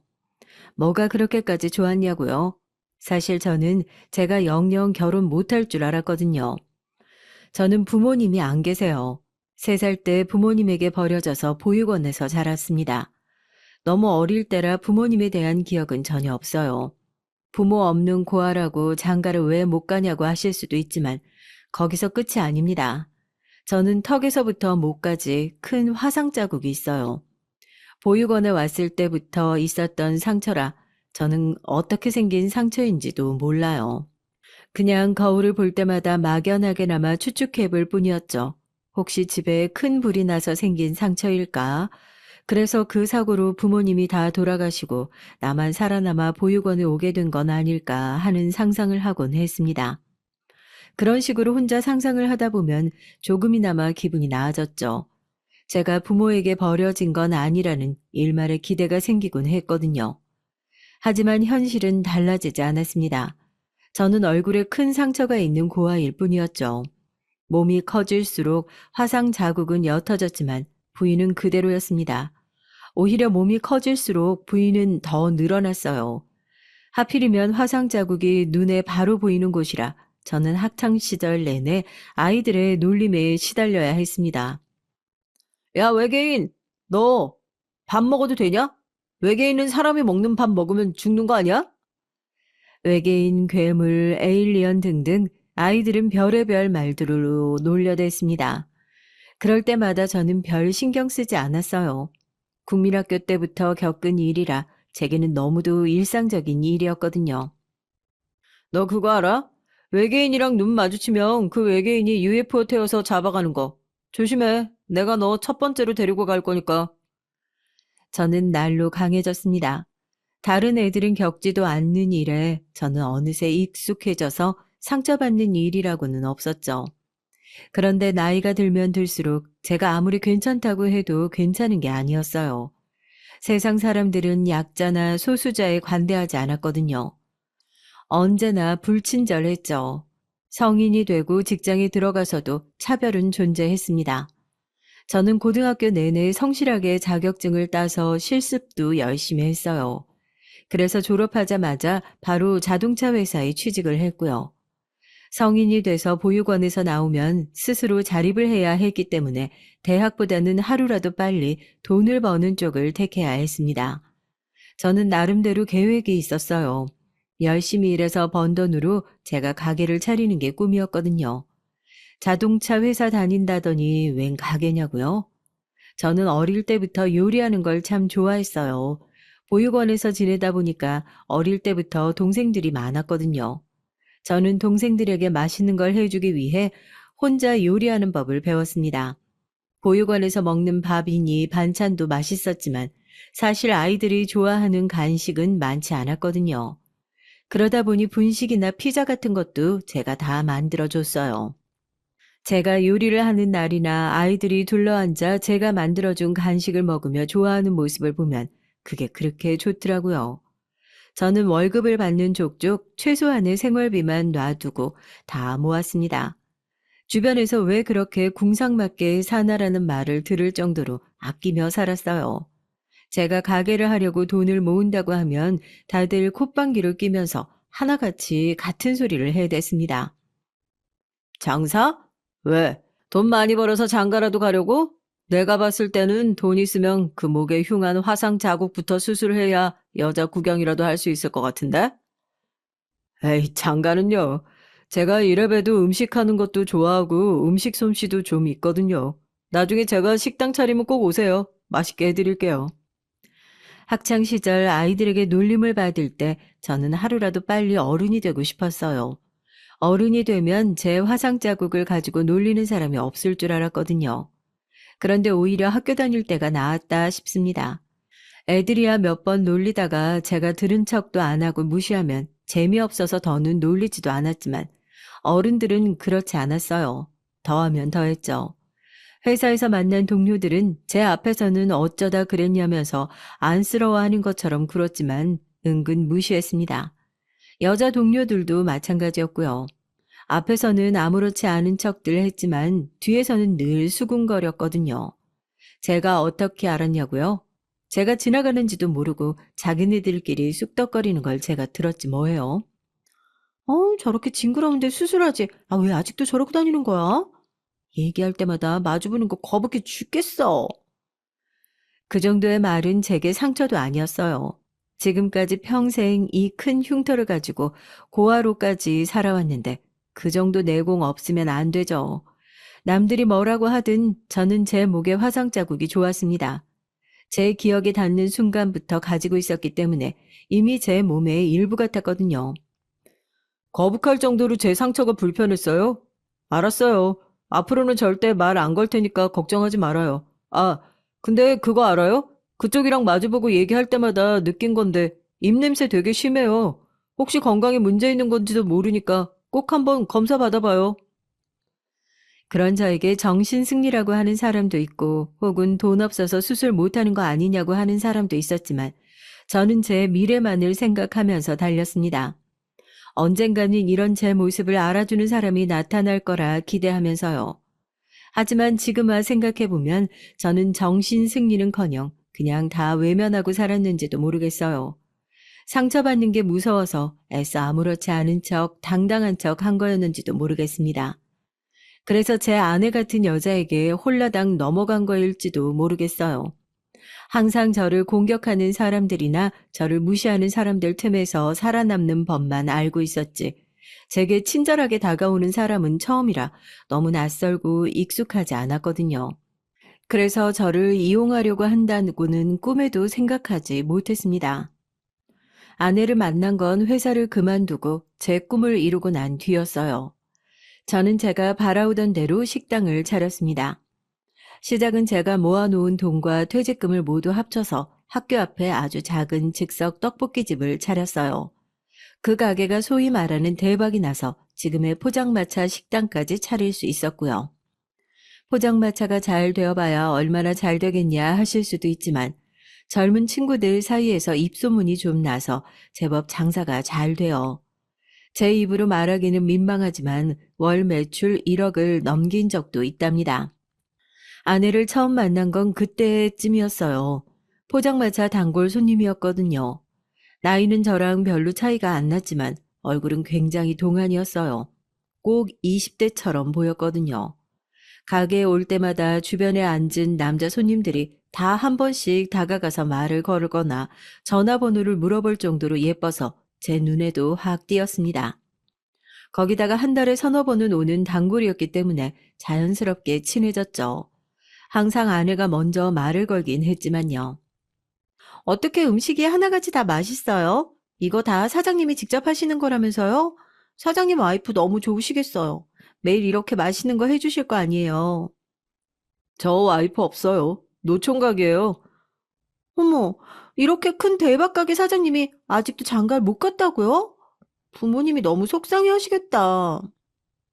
아내는 얼굴만 예쁜 게 아니라 성격도 얼마나 화통하고 시원시원한지 내숭이라고는 없었습니다. 처음엔 제가 해준 음식이 너무 맛있다고 자주 오더니 제가 결혼 안 한 총각이라는 얘기를 듣고 나서부터는 제게 적극적으로 호감을 표시했어요. 이런저런 얘기를 하다 보니 자연스레 제가 보육원에서 자랐다는 얘기도 했는데 그 사실을 알고도 크게 행동이 달라지지 않더라고요. 되려 저를 챙겨줬습니다. 가게에 올 때마다 맛있는 것도 사다 주고 바쁜 날은 가게에 나와 일도 도와줬고요. 그리고 쉬는 날은 가게 주변 조사 가자면서 맛집에도 함께 갔습니다. 처음엔 저도 제가 착각하는 거라고 생각했어요. 저렇게 예쁘고 성격도 좋은 여자가 뭘 보고 저를 좋아할까 싶어서요. 물론 가게가 잘 돼서 모아놓은 돈이야 많았지만 아시잖아요. 제 얼굴에 화상 자국이 얼마나 흉한지 말이죠. 그러고 보면 아내는 처음 저를 봤을 때부터 화상에 대해 물은 적도 없고 많이 쳐다본 적도 없었죠. 모르는 사람들은 그게 뭐가 중요하냐고 하실 수도 있지만 제게는 굉장히 중요한 일이었습니다. 저를 다른 사람들과 똑같이 대해준다는 것만으로도 좋았거든요. 10명 중 10명은 다 저를 처음 보면 화상 얘기부터 꺼내니까요. 그러던 어느 날 제게 고백을 했습니다. 아내가 먼저 말이죠. 이러니 제가 아내에게 빠지지 않을 수가 없었습니다. 태어나 40년을 넘게 사는 동안 처음 겪는 일이었으니까요. 누군가 제게 먼저 호의를 가지고 다가온 건 말이죠. 저는 지금까지 제 마음을 터놓고 말할 수 있는 친구가 한 명도 없었어요. 보육원을 나온 이후 누구에게도 마음을 열지 않고 살았거든요. 연애하는 동안 저는 더더욱 아내에게 많은 걸 의지하게 됐습니다. 아내와 저는 누군가 일부러 짜 맞춰 놓은 것처럼 너무 잘 맞았어요. 알고 보니 아내도 저만큼 고생을 많이 했더라고요. 아내도 어렸을 때 부모님이 돌아가셔서 혼자였다고요. 할머니와 고모가 걷어주시긴 했는데 고모는 아내가 어릴 때 결혼해서 캐나다로 가버렸고 할머니까지 돌아가시고 난 이후에는 계속 혼자 힘으로 살아왔답니다. 저는 아내가 너무 대견했어요. 저는 부모에게 버려졌다는 상처를 평생 마음속에 가지고 살며 내성적이고 소심하게 살아왔는데 아내는 밝고 언제나 주변 사람들을 챙기는 사람이었으니까요. 아내는 언제나 저부터 생각해 줬습니다. 처음 만났을 때 아내는 제 가게 근처 옷가게에서 일을 하고 있었는데 저와 연애를 시작하고서는 옷가게를 그만뒀어요. 그러고는 제 가게에서 함께 일을 했죠. 아내가 먼저 제안을 했을 때는 아내가 너무 힘들 것 같아서 고민했었는데 막상 아내와 함께 일하고부터는 제 마음이 너무 편했습니다. 지금까지 혼자 힘으로 아등바등했던 게 까마득하게 느껴질 정도로 말이죠. 그러던 어느 날이었습니다. 가게로 웬 남자들이 우르르 찾아왔어요. 그 남자들을 보자마자 아내가 불이 나게 남자들을 데리고 가게 밖으로 나갔습니다. 저는 무슨 일인가 싶어 따라 나가려고 했는데 아내가 저를 막았어요. 자신이 알아서 할 테니까 제발 따라 나오지 말라고요. 저는 아무리 그래도 가만히 있을 수가 없었습니다. 가게 문을 열고 아내가 간 방향으로 따라 나섰죠. 언뜻 들어보니 아무래도 돈 문제인 것 같더라고요. 저는 너무 걱정돼서 무슨 일이냐고 물었습니다. 그러자 아내는 아무 일 아니라고 신경 쓸 거 없다고 했죠. 저는 너무 서운해서 말해달라고 했고요. 제가 도울 수 있는 일이면 뭐든지 돕겠다고요. 사실은 나 키워주신 우리 할머니 앞으로 빚이 조금 있어. 그 빚 갚으라고 찾아온 거야. 아까 그 사람들이 그럼 사채업자라는 소리야? 도대체 빚이 얼마나 되면 저런 사람들이 찾아와? 그제 아내가 말하는데 할머니께서 시장에서 노상을 하시다가 쓰러지셨대요. 뇌출혈이 심해서 바로 수술을 받으셨는데 꽤 오랫동안 병원 중환자실에 입원을 했었다고 하네요. 하루 벌어 하루를 살 때였으니 보험은 당연히 없었고 할머니 병원비는 어마어마하게 늘어났다고 합니다. 당시 아내는 나이도 어렸고 고모는 결혼해서 캐나다로 가버렸기 때문에 주변에 부탁할 사람이라고는 아무도 없었다고요. 워낙 급했으니 결국은 할머니께서 시장에서 장사하실 때 가끔 돈을 빌려 썼던 사채업자들한테 돈을 빌린 거였고요. 그러다 할머니께서 돌아가셨고 지금까지 아내가 그 빚을 떠안고 있었던 거죠. 원금은 갚을 수도 없는 게 계속 이자가 늘어나니 매달 이자만 갚는데도 빚에 허덕이고 있었던 겁니다. 그런데 얼마 전부터 원금 납기일이 됐다며 이자 말고 원금을 갚으라고 하면서 사채업자들이 계속 따라다닌다고요. 자기한테 이런 모습 보이고 싶지 않아서 계속 숨기고 있었던 건데 결국 들켜버렸네. 미안해. 나한테 실망했지. 무슨 소리야. 할머니가 갑자기 쓰러지셨다는데 당연히 나라도 그렇게 했을 거야. 우리 자기 지금까지 마음고생이 얼마나 심했어. 저는 아내의 상황을 충분히 이해했습니다. 할머니가 유일한 가족인데 저라도 그렇게 했을 거라고요. 저는 고민할 것도 없이 아내의 빚을 다 갚아줬습니다. 밀린 이자까지 해서 싹 다 갚았죠.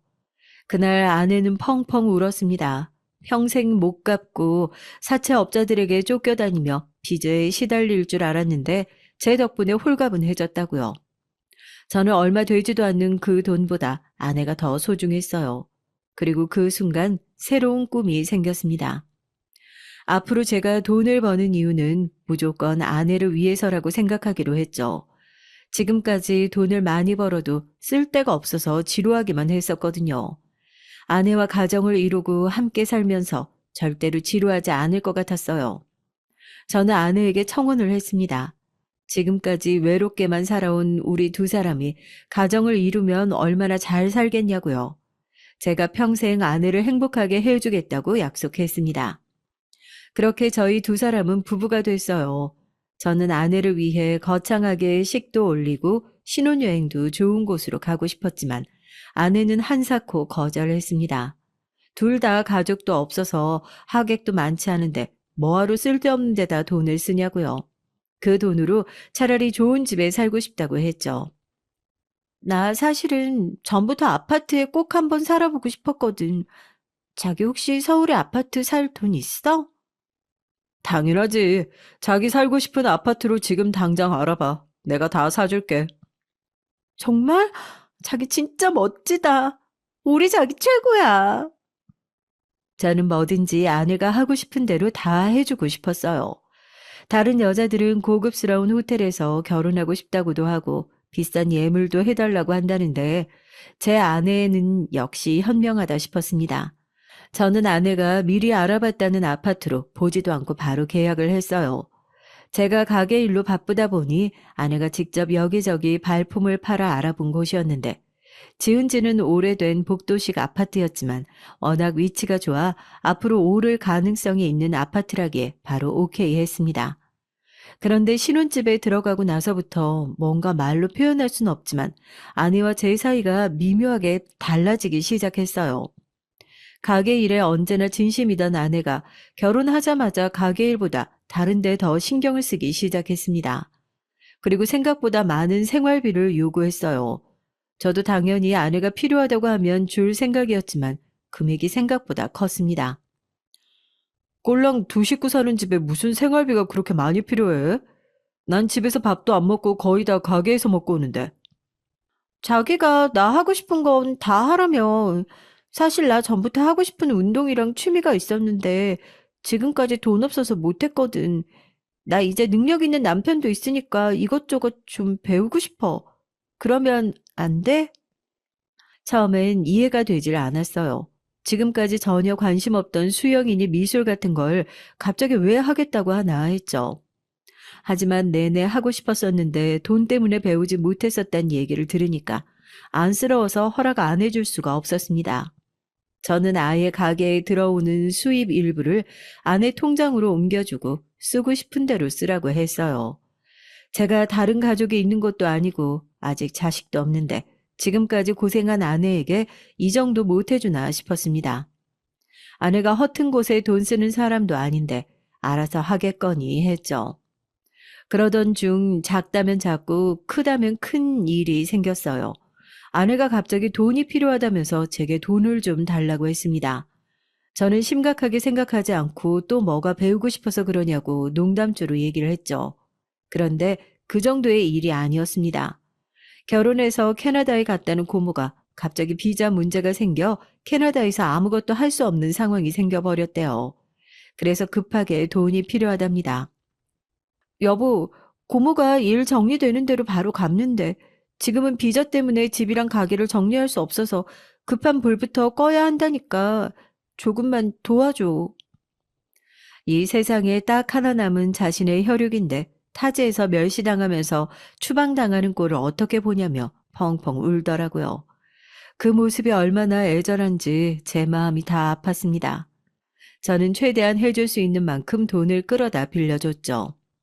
비자가 정리되는 대로 바로 보내준다고 했으니 가게 담보까지 잡아서 필요한 만큼 다 해드렸습니다. 그런데 아내는 조금씩 달라졌습니다. 점점 가게는 등한시했어요. 아예 가정주부로 살기로 했는지 가게에는 아예 안 나왔죠. 이유는 다양했습니다. 취미생활을 하며 만난 사람들과 어울리는 게 너무 재미있다나요? 심지어 최근에 옆집으로 이사 온 사람과도 친해졌더군요. 아내는 옆집 꼬마애랑 그 애가 키우는 강아지 이름까지 알고 있었어요. 하루는 제가 집에 들어오는데 아내가 엘리베이터 앞에 강아지를 안고 있는 아이와 같이 서 있더라고요. 남이 보면 애와 엄마인 줄 알 정도로 사이가 좋아 보였고요. 그런데 알고 보니 그 애가 최근에 우리 옆집으로 이사 온 애더라고요.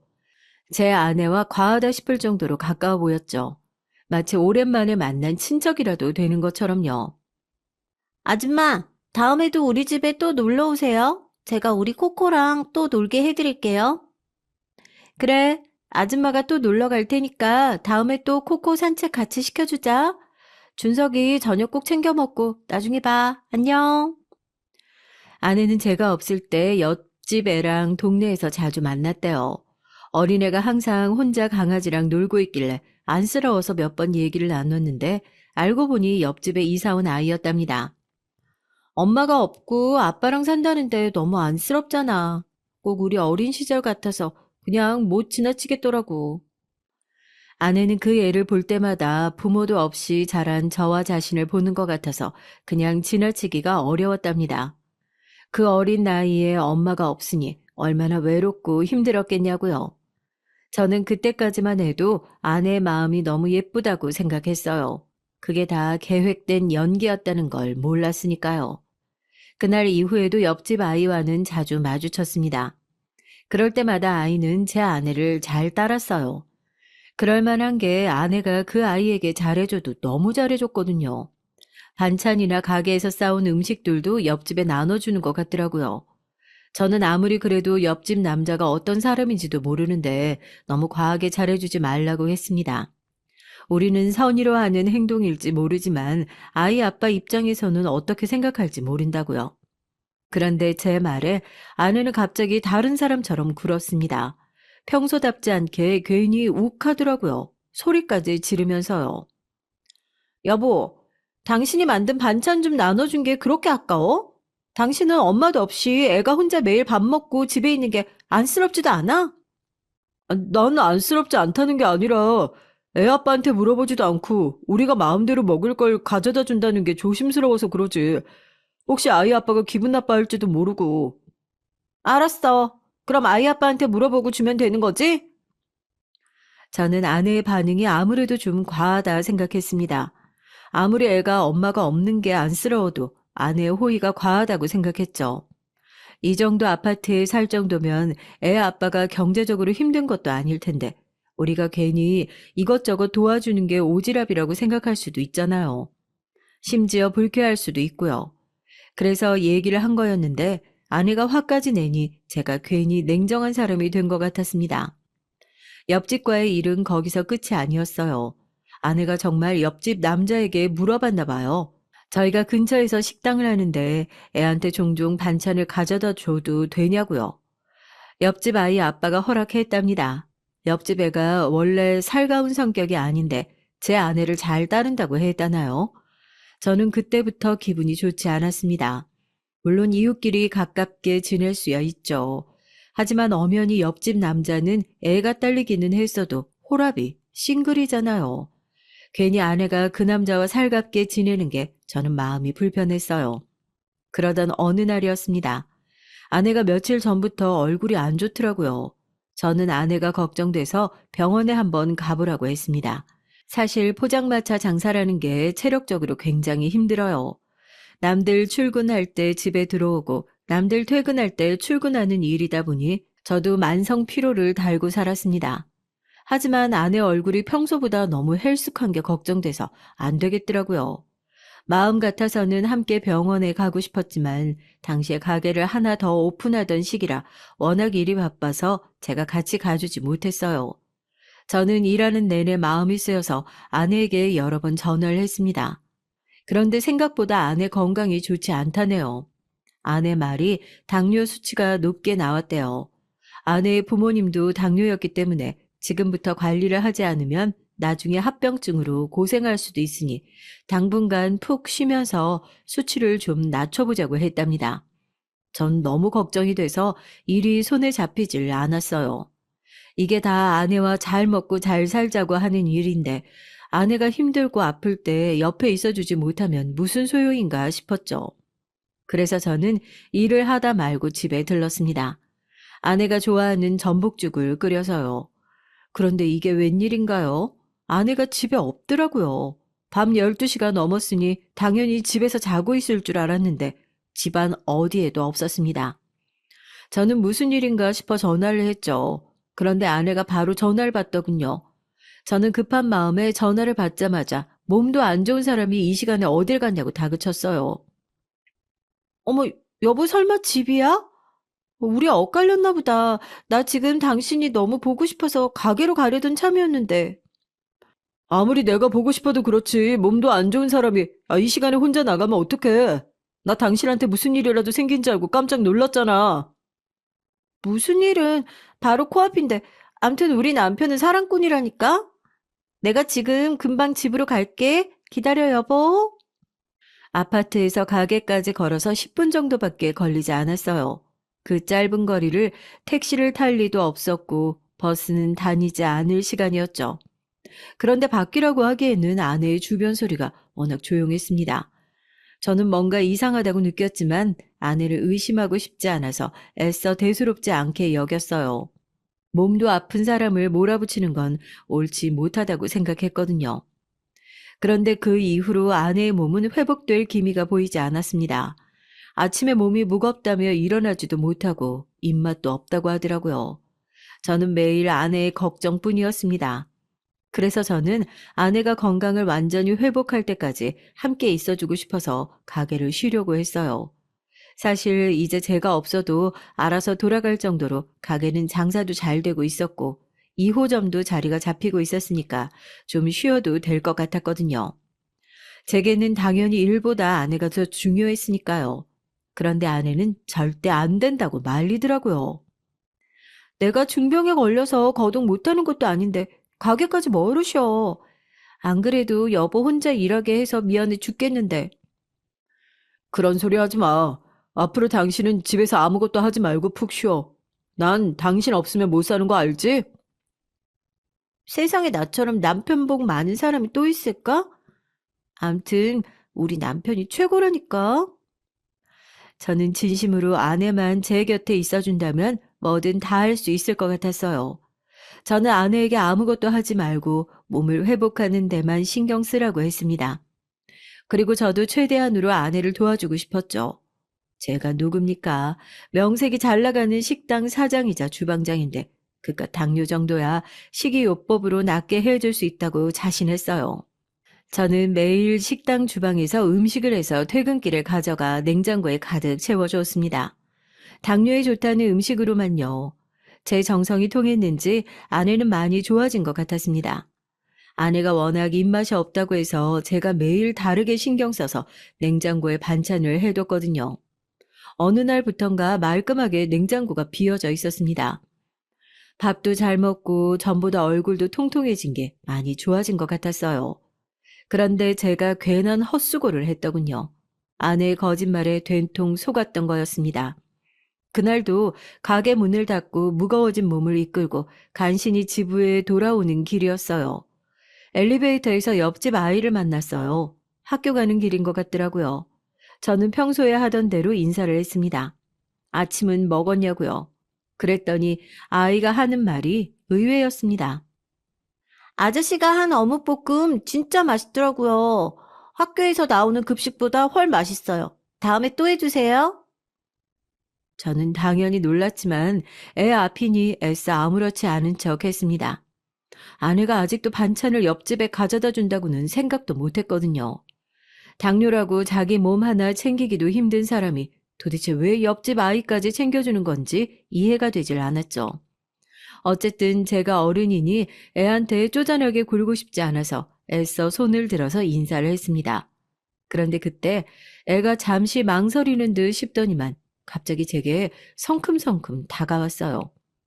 그러더니 제게 한다는 말이 아주 쇼킹했습니다. 아저씨, 혹시 그거 알아요? 아줌마 임신한 거. 저는 너무 놀라서 입이 딱 벌어졌어요. 아내가 임신을 했다는 말도 저는 처음 듣는 얘기라 어이가 없는데 이 어린 초등학생 아이에게 그런 소리를 들었다는 게 기가 막혔습니다. 너 그거 무슨 말인지 알고 하는 거야? 확실히 알지도 못하면서 그런 말 함부로 하고 다니면 안 돼. 저는 우선 애를 다그쳤어요. 애를 키워본 적은 없지만 보육원에서 지내다 보면 별의별 아이들이 다 있었거든요. 워낙 외롭게 자라는 애들이다 보니 어른들의 관심을 끌고 싶어서 말도 안 되는 거짓말을 하는 애들이 많았거든요. 어떻게 알기는요. 아저씨 아줌마 매일 우리 집에 와요. 아줌마랑 나랑은 비밀 얘기도 다 하는 사이라서 다 알아요. 제 말이 진짜인지 아닌지 궁금하면 아저씨도 우리 집에 놀러 오세요. 아이는 자신과 제 아내가 비밀 친구라면서 남들에게 하지 못하는 얘기를 서로 다 한답니다. 그런데 제가 제 아내에 대해 너무 모르는 것 같아 자신이 몰래 알려주는 것이니 궁금하면 내일 자신의 집으로 오라네요. 오면 모든 진실을 다 알게 될 거라고요. 저는 아이의 입에서 나온 진실이라는 단어가 참 거슬렸습니다. 마치 정말 제가 모르는 어떤 진실이 숨겨져 있을 것만 같아서요. 그러고는 아이가 한다는 말이 더 가관이었습니다. 내일은 주말이라 분명 아줌마가 저 보러 올 테니까 까먹지 말고 꼭 오세요.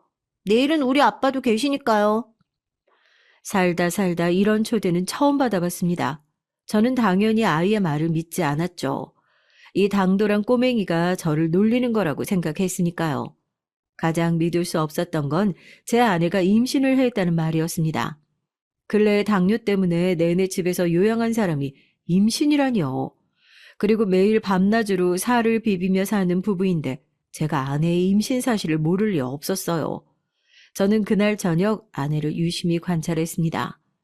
그러고 보니 아내가 최근에 항상 집에서 넉넉한 티셔츠에 고무줄 바지만 입고 있기는 했어요. 저야 당연히 집에서 쉬고 있으니까 별스럽지 않게 생각했었는데 지금 보니까 전보다 살이 좀 찐 것 같아 보이기도 하더라고요. 자세히 보니 아랫배도 좀 나온 것 같고요. 저는 제가 미쳤구나 싶어 황급히 고개를 흔들었습니다. 그 어린 여성 말만 믿고 제가 지금 뭘 하고 있나 싶었거든요. 저는 아내에게 옆집 아이에게 이상한 소리를 들었다고 직접 물어볼까 싶기도 했지만 괜히 아내에게 상처 주는 건 아닐까 걱정돼서 말도 못 꺼내겠더군요. 그 어린 녀석 때문에 괜한 싸움을 할 수는 없었으니까요. 하지만 저는 아무래도 불안했습니다. 결혼 전과 결혼 후에 아내는 분명 달라지긴 했으니까요. 그리고 이런 얘기까지는 하긴 저도 부끄럽지만 사실 당뇨로 병원에 다니기 시작하고 아내가 집에서 쉬면서부터 부부관계가 아예 없어졌어요. 제가 아내에게 다가가 스킨십이라도 좀 하려고 하면 아내는 몸이 좋지 않다는 핑계로 여러 번 피했거든요. 저도 몇 번 거부당하다 보니 제가 먼저 다가가기가 조심스러워서 아내 눈치만 보고 있었거든요. 그런데 임신이라니 가능성이 전혀 없어 보였습니다. 저는 다음 날까지도 고민이 많았어요. 잠을 한숨도 자지 못했고요. 옆집 아이의 말이 맞을 리가 당연히 없었지만 확인은 해봐야지 제 마음이 편할 것 같았습니다. 그렇지 않으면 그 녀석은 저를 볼 때마다 계속 그런 식으로 얘기를 할 텐데 저는 더는 그런 소리를 듣고 싶지 않았거든요. 저는 반신반의하는 마음으로 다음 날 옆집에 가보기로 했습니다. 아내에게는 당연히 일절 말하지 않았고요. 그러고는 아내에게 평소처럼 가게에 나간다고 말하고는 집을 나왔습니다. 그리고 동네를 1시간 정도 혼자 배회를 했고요. 별의별 생각을 다 하면서요. 그 1시간이 제게는 지옥 같았습니다. 옆집 아이의 말을 당연히 믿지 않았지만 왠지 시간이 지날수록 자꾸만 불안하더라고요. 정말로 아이의 말대로 제 아내가 옆집에 있기라도 할까 봐 말이죠. 저는 마음을 굳게 먹고 다시 아파트로 들어갔습니다. 제 손에는 강아지 간식이 든 쇼핑백이 들려 있었죠. 저는 당연히 아내가 옆집에 없을 거라 생각했기 때문에 강아지 간식을 샀습니다. 주말에 연락도 없이 남의 집에 불쑥 가는 건데 빈손으로 갈 수는 없어서요. 안녕하세요. 저는 옆집에 사는 사람인데 옆집 아이가 종종 강아지를 데리고 다니는 걸 봤어요. 지나가다가 간식 가게가 새로 생겼길래 생각나서 간식 하나 샀습니다. 별거 아니지만 받아주세요. 엘리베이터 안에서 거울을 보고 연신 연습을 했죠. 초등학생 아이의 말에 휩쓸려서 아내를 의심하고 남의 집 초인종까지 눌렀으니 분명 명분이 있어야 하니까요. 그런데 믿을 수 없는 일이 제 눈앞에 벌어지고 말았습니다. 엘리베이터 문이 열리자마자 복도에서는 익숙한 목소리가 들렸어요. 바로 제 아내의 웃음소리였죠. 크고 화통한 바로 그 목소리 말이죠. 그 소리는 바로 저희 집이 아닌 옆집에서 들리고 있었습니다. 저희 아파트가 복도식이에요. 날이 더워서 그런지 옆집은 문을 반쯤 열어놨더라고요. 그리고 그 안에서 제 귀에는 너무나 익숙한 제 아내의 목소리가 들려왔습니다. 아우, 참 간지러워. 아직은 만져도 안 움직인다니까 그러네. 준서가, 너희 아빠 좀 말려봐. 저도 동생이 뱃속에서 움직이는지 안 움직이는지 너무 궁금한데 배 한번 만져보면 안 돼요? 저는 순간 그 자리에 털썩 주저앉을 뻔했습니다. 너무 놀라서요. 제 귀로 직접 들어놓고도 저는 제가 잘못 들었다고 생각할 정도로 이 상황이 믿기지 않았습니다. 마치 꿈을 꾸고 있는 것 같았어요. 저 집에 있는 여자가 절대 저의 아내일 리 없었습니다. 저는 한참을 문 앞에서 현실을 부정하다가 결국 반쯤 열린 현관문을 덥석 잡아 세게 열었습니다. 제 눈으로 직접 확인해야 했으니까요. 정말 옆집에서 시시덕거리고 있는 여자가 제 아내가 맞는지 말이죠. 저는 충격적인 광경에 입을 다물지 못했습니다.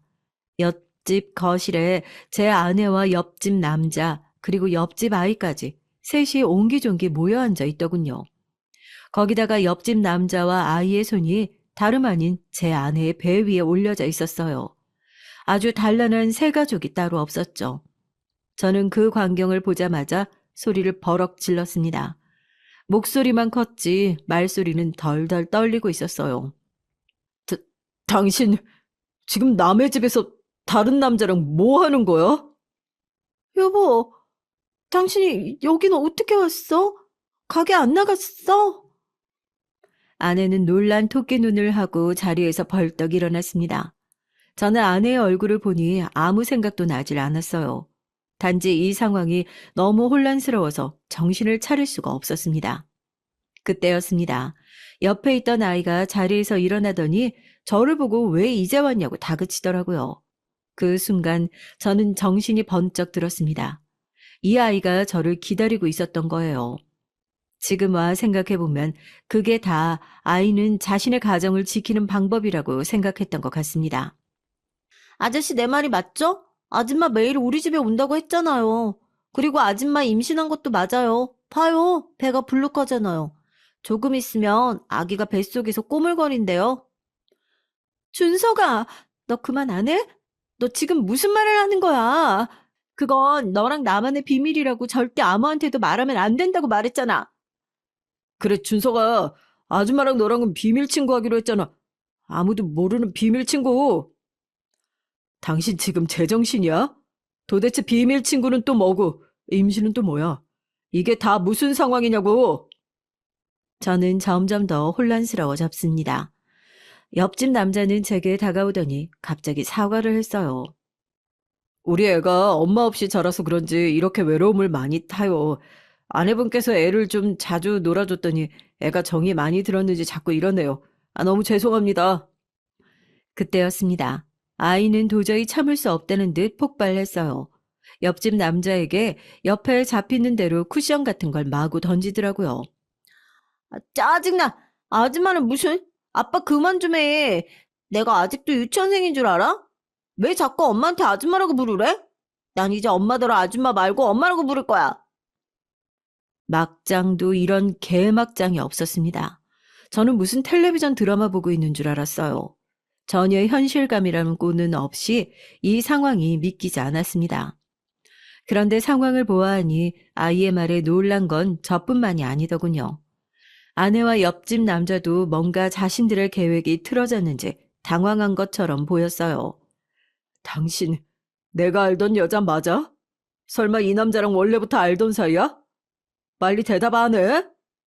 저는 도무지 끓어오르는 화를 진정할 수 없어 집이 떠내려가라 소리를 질렀습니다. 그러자 아내 얼굴이 순식간에 창백해지더니 어쩔 줄을 몰라 하더군요. 여보, 잠깐만, 진정하고 내 얘기 좀 들어봐. 나 임신했어. 당신한테 서프라이즈로 말해주려고 했는데 이렇게 상황이 꼬여버렸네. 우선 여기서 나가자.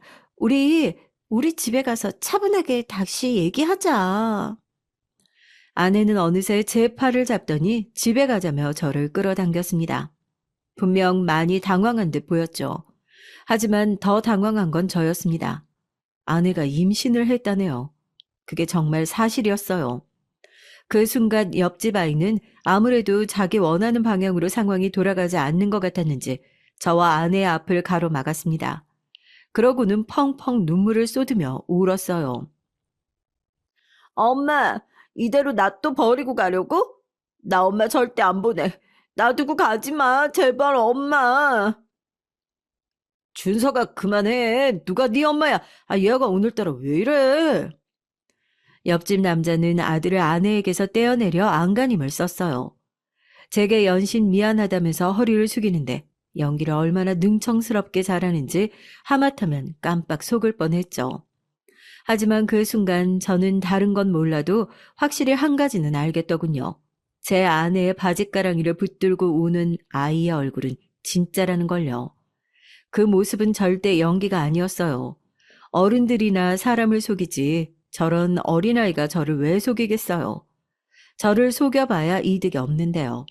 제 아들과 생판 남이면 이렇게 울고불고 해봐야 제 아내가 진짜 자기 엄마가 되는 것도 아닌데 이럴 이유가 없겠죠. 저는 제 팔에 매달려 있는 아내의 손을 뿌리쳤습니다. 아내의 손이 닿는 것만으로도 온몸에 소름이 돋더라고요. 당신이 다시 한번 말해봐. 진짜 임신했어? 여보, 우리 아기 생겼어. 내가 집에 가서 우리 아기 초음파 사진 보여줄게. 우리 집으로 빨리 가자. 자신의 바짓가랑이를 잡고 있는 아이를 외면하고 현관을 나서려는 아내를 불러 세웠습니다. 저는 진짜 진실을 알아야 했으니까요. 도대체 누가 거짓말을 하고 있는지 확인해야 했습니다. 나 당신한테 한 가지 말 안 한 게 있어. 사실은 내가 당신 속였어. 나 무정자증이야. 그러니까 당신 뱃속 아인 절대 내 아이일 수가 없는 거지. 순간 집안의 정적이 흘렀습니다. 그 와중에 아내가 얼마나 머리를 굴리고 있는지 눈알이 돌아가는 소리가 저에게까지 들렸죠. 뭐? 당신 지금까지 날 속인 거야? 무정자증인 주제에 나한테 말도 안 하고 결혼한 거냐고! 사실 저는 제가 무정자증인지 아닌지 모릅니다. 지금까지 연애를 해본 적도 없고 아직 아이도 없으니 알 수가 없죠. 하지만 아내의 진짜 모습을 확인해야 했습니다. 그래서 저는 그냥 냅다 말을 던진 거였죠. 그 미끼를 아내가 덥석 물었고요. 아내는 저 몰래 외도한 사실을 인정한 셈이었습니다. 그때였어요. 제가 아내에게 화를 내기도 전에 옆집 남자가 먼저 화를 내며 소리를 질렀습니다. 뭐야? 이 새끼 제대로 호구라며. 이건 호구가 아니라 그냥 고자 새끼였네. 야, 너는 멍청한 게 어디서 이런 새끼를 골랐어? 옆집 남자와 아내의 본색이 드러나는 순간이었습니다. 저는 마치 무대 뒤에 배우들을 보고 있는 것만 같아 소름이 돋았어요. 내가 고자인 줄 어떻게 알아? 얼굴에 쓰여있는 것도 아닌데. 당신 그 말 진짜야? 진짜 무정자증이냐고! 대혼란의 장이었어요. 누가 잘못했고 누가 피해자인지 구분이 안 되는 참혹한 현장이었죠. 아이는 바닥에 주저앉아 울고 있고 강아지는 시끄럽게 짖어댔습니다. 저는 도저히 참을 수가 없었어요. 이렇게까지 화가 난 건 태어나 처음이었거든요. 저는 지금 당장 모두 조용히 하라고 괴성을 질렀습니다. 집안이 떠내려갈 정도로요. 그제야 좀 조용해지더군요. 당신 어디까지가 진짜고 어디까지가 거짓말이야. 정말 이 남자랑 날 속인 거야? 아내는 도저히 방법이 없다 싶었는지 그제야 자기 머리를 마구 헝클더니 이실직고를 했어요. 알고 보니 아내와 옆집 남자는 전형적인 사기꾼이었습니다. 부부 사기단이라는 말이 더 잘 어울리겠네요. 아내가 저와의 혼인신고를 미뤘던 이유가 바로 이거였습니다. 아내는 유부녀였어요. 이미 저를 만나기 훨씬 전부터 옆집 남자와 혼인관계였고 옆집 아이도 아내 아이가 맞았습니다. 아내는 계획적으로 제게 접근한 거였고요. 어쩌다 이 남자와 만나서 아기가 생기는 바람에 혼인신고를 하고 살기는 했지만 사실 그 전의 경력도 화려하더군요. 예전에 가게에 온 손님 중에 아내를 보고 술집 여자로 착각한 적이 있었는데 그때는 그냥 술 취한 손님이 괜한 꼬장을 부리는 줄 알았거든요. 그런데 그게 사실이었던 거죠. 그 남자들이 딱 맞게 아내를 알아본 거였습니다. 아내는 어릴 때 집을 나온 가출 청소년이었어요. 그때부터 술집에서 일하다가 옆집 남자를 만난 거죠. 20대 내내 비슷한 사람들과 같이 살며 크고 작은 사고를 치며 살다가 갑자기 아기가 생기는 바람에 둘이 나와 따로 살았다네요. 아내는 아이를 생각해서 옷가게에서 일했지만 남자는 버는 게 마땅치 않았답니다. 그래서 아내가 저 같은 남자들을 등치면서 번 돈으로 아이를 키우며 세 식구가 산 거예요. 그리고 더 어이가 없었던 건 이 남자와 아이가 사는 아파트였습니다. 제가 사준 거나 다름없더라고요. 얼마 전 고모를 핑계로 제게 뜯어낸 돈과 저 전에 만났던 남자에게 뜯어낸 돈을 모아서 산 거였습니다. 그 순간 저는 사기꾼들도 참 열심히 사는구나 싶었어요. 어떻게 집 사기 어려운 서울에서 사기 두 탕이면 아파트도 사니까요. 거기다가 수영이니 미술이니 배운다고 제게 뜯어간 돈을 자기 아들 학원비로 쓴 거였습니다. 아주 눈물 나는 모정이었어요. 아내의 수법은 이랬습니다. 주변에 사람 없고 고립된 생활을 하지만 돈은 좀 있는 남자에게 일부러 접근해서 간이고 쓸개고 다 떼줄 것처럼 굴다가 같이 사는 데까지 성공하면 사실혼 관계를 유지하는 거예요. 그러다가 진짜 남편인 옆집 남자를 등장시켜서 외도한 거라고 매도해 그 핑계로 위자료를 받았던 거죠. 처음부터 제게도 그럴 생각으로 접근한 거였습니다. 그런데 저를 상대로 치려던 사기는 계획대로 흘러가질 않은 거죠. 부모야 사기꾼이지만 아이는 아니잖아요. 아이가 사기꾼 부모를 도울 리 없었죠. 애가 어릴 때나 둘만의 비밀이네 뭐네 하면서 엄마라고 부르면 안 된다는 약속이 통했을지 모르지만 애가 학교에 다닐 정도로 컸는데 통할 리가 없었죠. 거기다가 계획이 더 틀어진 건 아내가 제 계획에 없었던 임신까지 해버린 거였습니다. 아내는 궁지에 몰리니 우선 내 아이라고 우겨서라도 우리 둘 사이를 외도로 몰고 가려고 했겠지만 제가 무정자증이라는 말을 던졌으니 빼도 박도 못하고 다른 방법이 없었던 거였어요. 제가 이 여자와 내연남이라는 증거보다 옆집 남자가 아내의 진짜 남편이라는 증거가 훨씬 더 많은데 제가 위자료를 줄 리 없었죠. 내가 그래서 우선 현금만 가지고 튀자고 했잖아. 당신이 이 인간 집까지 뺏겠다고 어물쩡거리는 바람에 이렇게 된 거 아니냐고. 알고 보니 옆집 남자 새끼가 제 아파트를 노렸다네요. 위자료로 이 아파트를 내놓으라고 하려던 거였죠. 네가 갑자기 애 옆에 있겠다고 옆집으로 이사 오라고 하는 바람에 이 사달이 난 거잖아. 지금까지 자식한테 신경도 안 쓰고 헛짓거리나 하고 돌아다니던 년이 이제 와서 갑자기 엄마 노릇을 하겠다고 괜한 지랄을 해서는 아유, 이번 공사는 네가 다 망친 거니까 네 년이 다 책임져. 지금까지 내가 다 책임졌지. 네가 언제 남편이나 아빠 노릇한 적 있어? 내 팔자야. 내가 어디서 저런 새끼랑 엮여서는. 아주 지랄 발광이 따로 없었습니다. 아내는 지금까지 제 앞에서 어떻게 그렇게 착한 척 연기하면서 저런 거지 같은 성질머리를 숨기고 살았을까 싶을 만큼 정신 나간 년이었어요. 자기 아들 앞에서 임신까지 한 몸으로 저런 개념 없는 말을 떠들어대더군요. 저는 제가 당한 일에 어이가 없고 화가 나다가도 아직 울고 있는 아이의 얼굴을 보니 서글픈 마음마저 들었습니다. 세상엔 차라리 없는 게 나은 부모들이 참 많았어요. 저는 더 말해봐야 제 머리만 아프겠다 싶었습니다. 저는 그대로 방 이곳저곳을 뒤져 핸드폰으로 사진부터 찍었습니다. 제 행동에 옆집 남자와 아내는 난리를 쳤지만 저는 아랑곳하지 않았어요. 제가 어떤 사람입니까? 웬만한 상처에 쉽게 굴복하지 않는 최강 정신력을 가진 사람이죠. 가슴이야 찢어지게 아팠지만 먼저 제가 살 방법부터 찾아야 했습니다. 제가 아내에게 사기를 당한 거라는 증거를 찾아야 했어요. 다행히도 이 집에는 아내의 혼인 사실을 입증할 만한 증거들이 수두룩했습니다. 아내 짐도 워낙 많았고 아내와 옆집 남자 그리고 아이가 함께 찍은 사진도 있었습니다. 이 정도 되니 오히려 제가 아내와 살았다는 증거가 더 적을 것 같더라고요. 사기 당하기가 이렇게 쉬운 거구나 라는 생각까지 들었습니다. 저는 그 길로 변호사를 찾아가 아내를 고소했어요. 제가 지금까지 아내에게 준 돈과 아내가 가지고 있던 포장마차 통장까지 싹 다 보여줬습니다.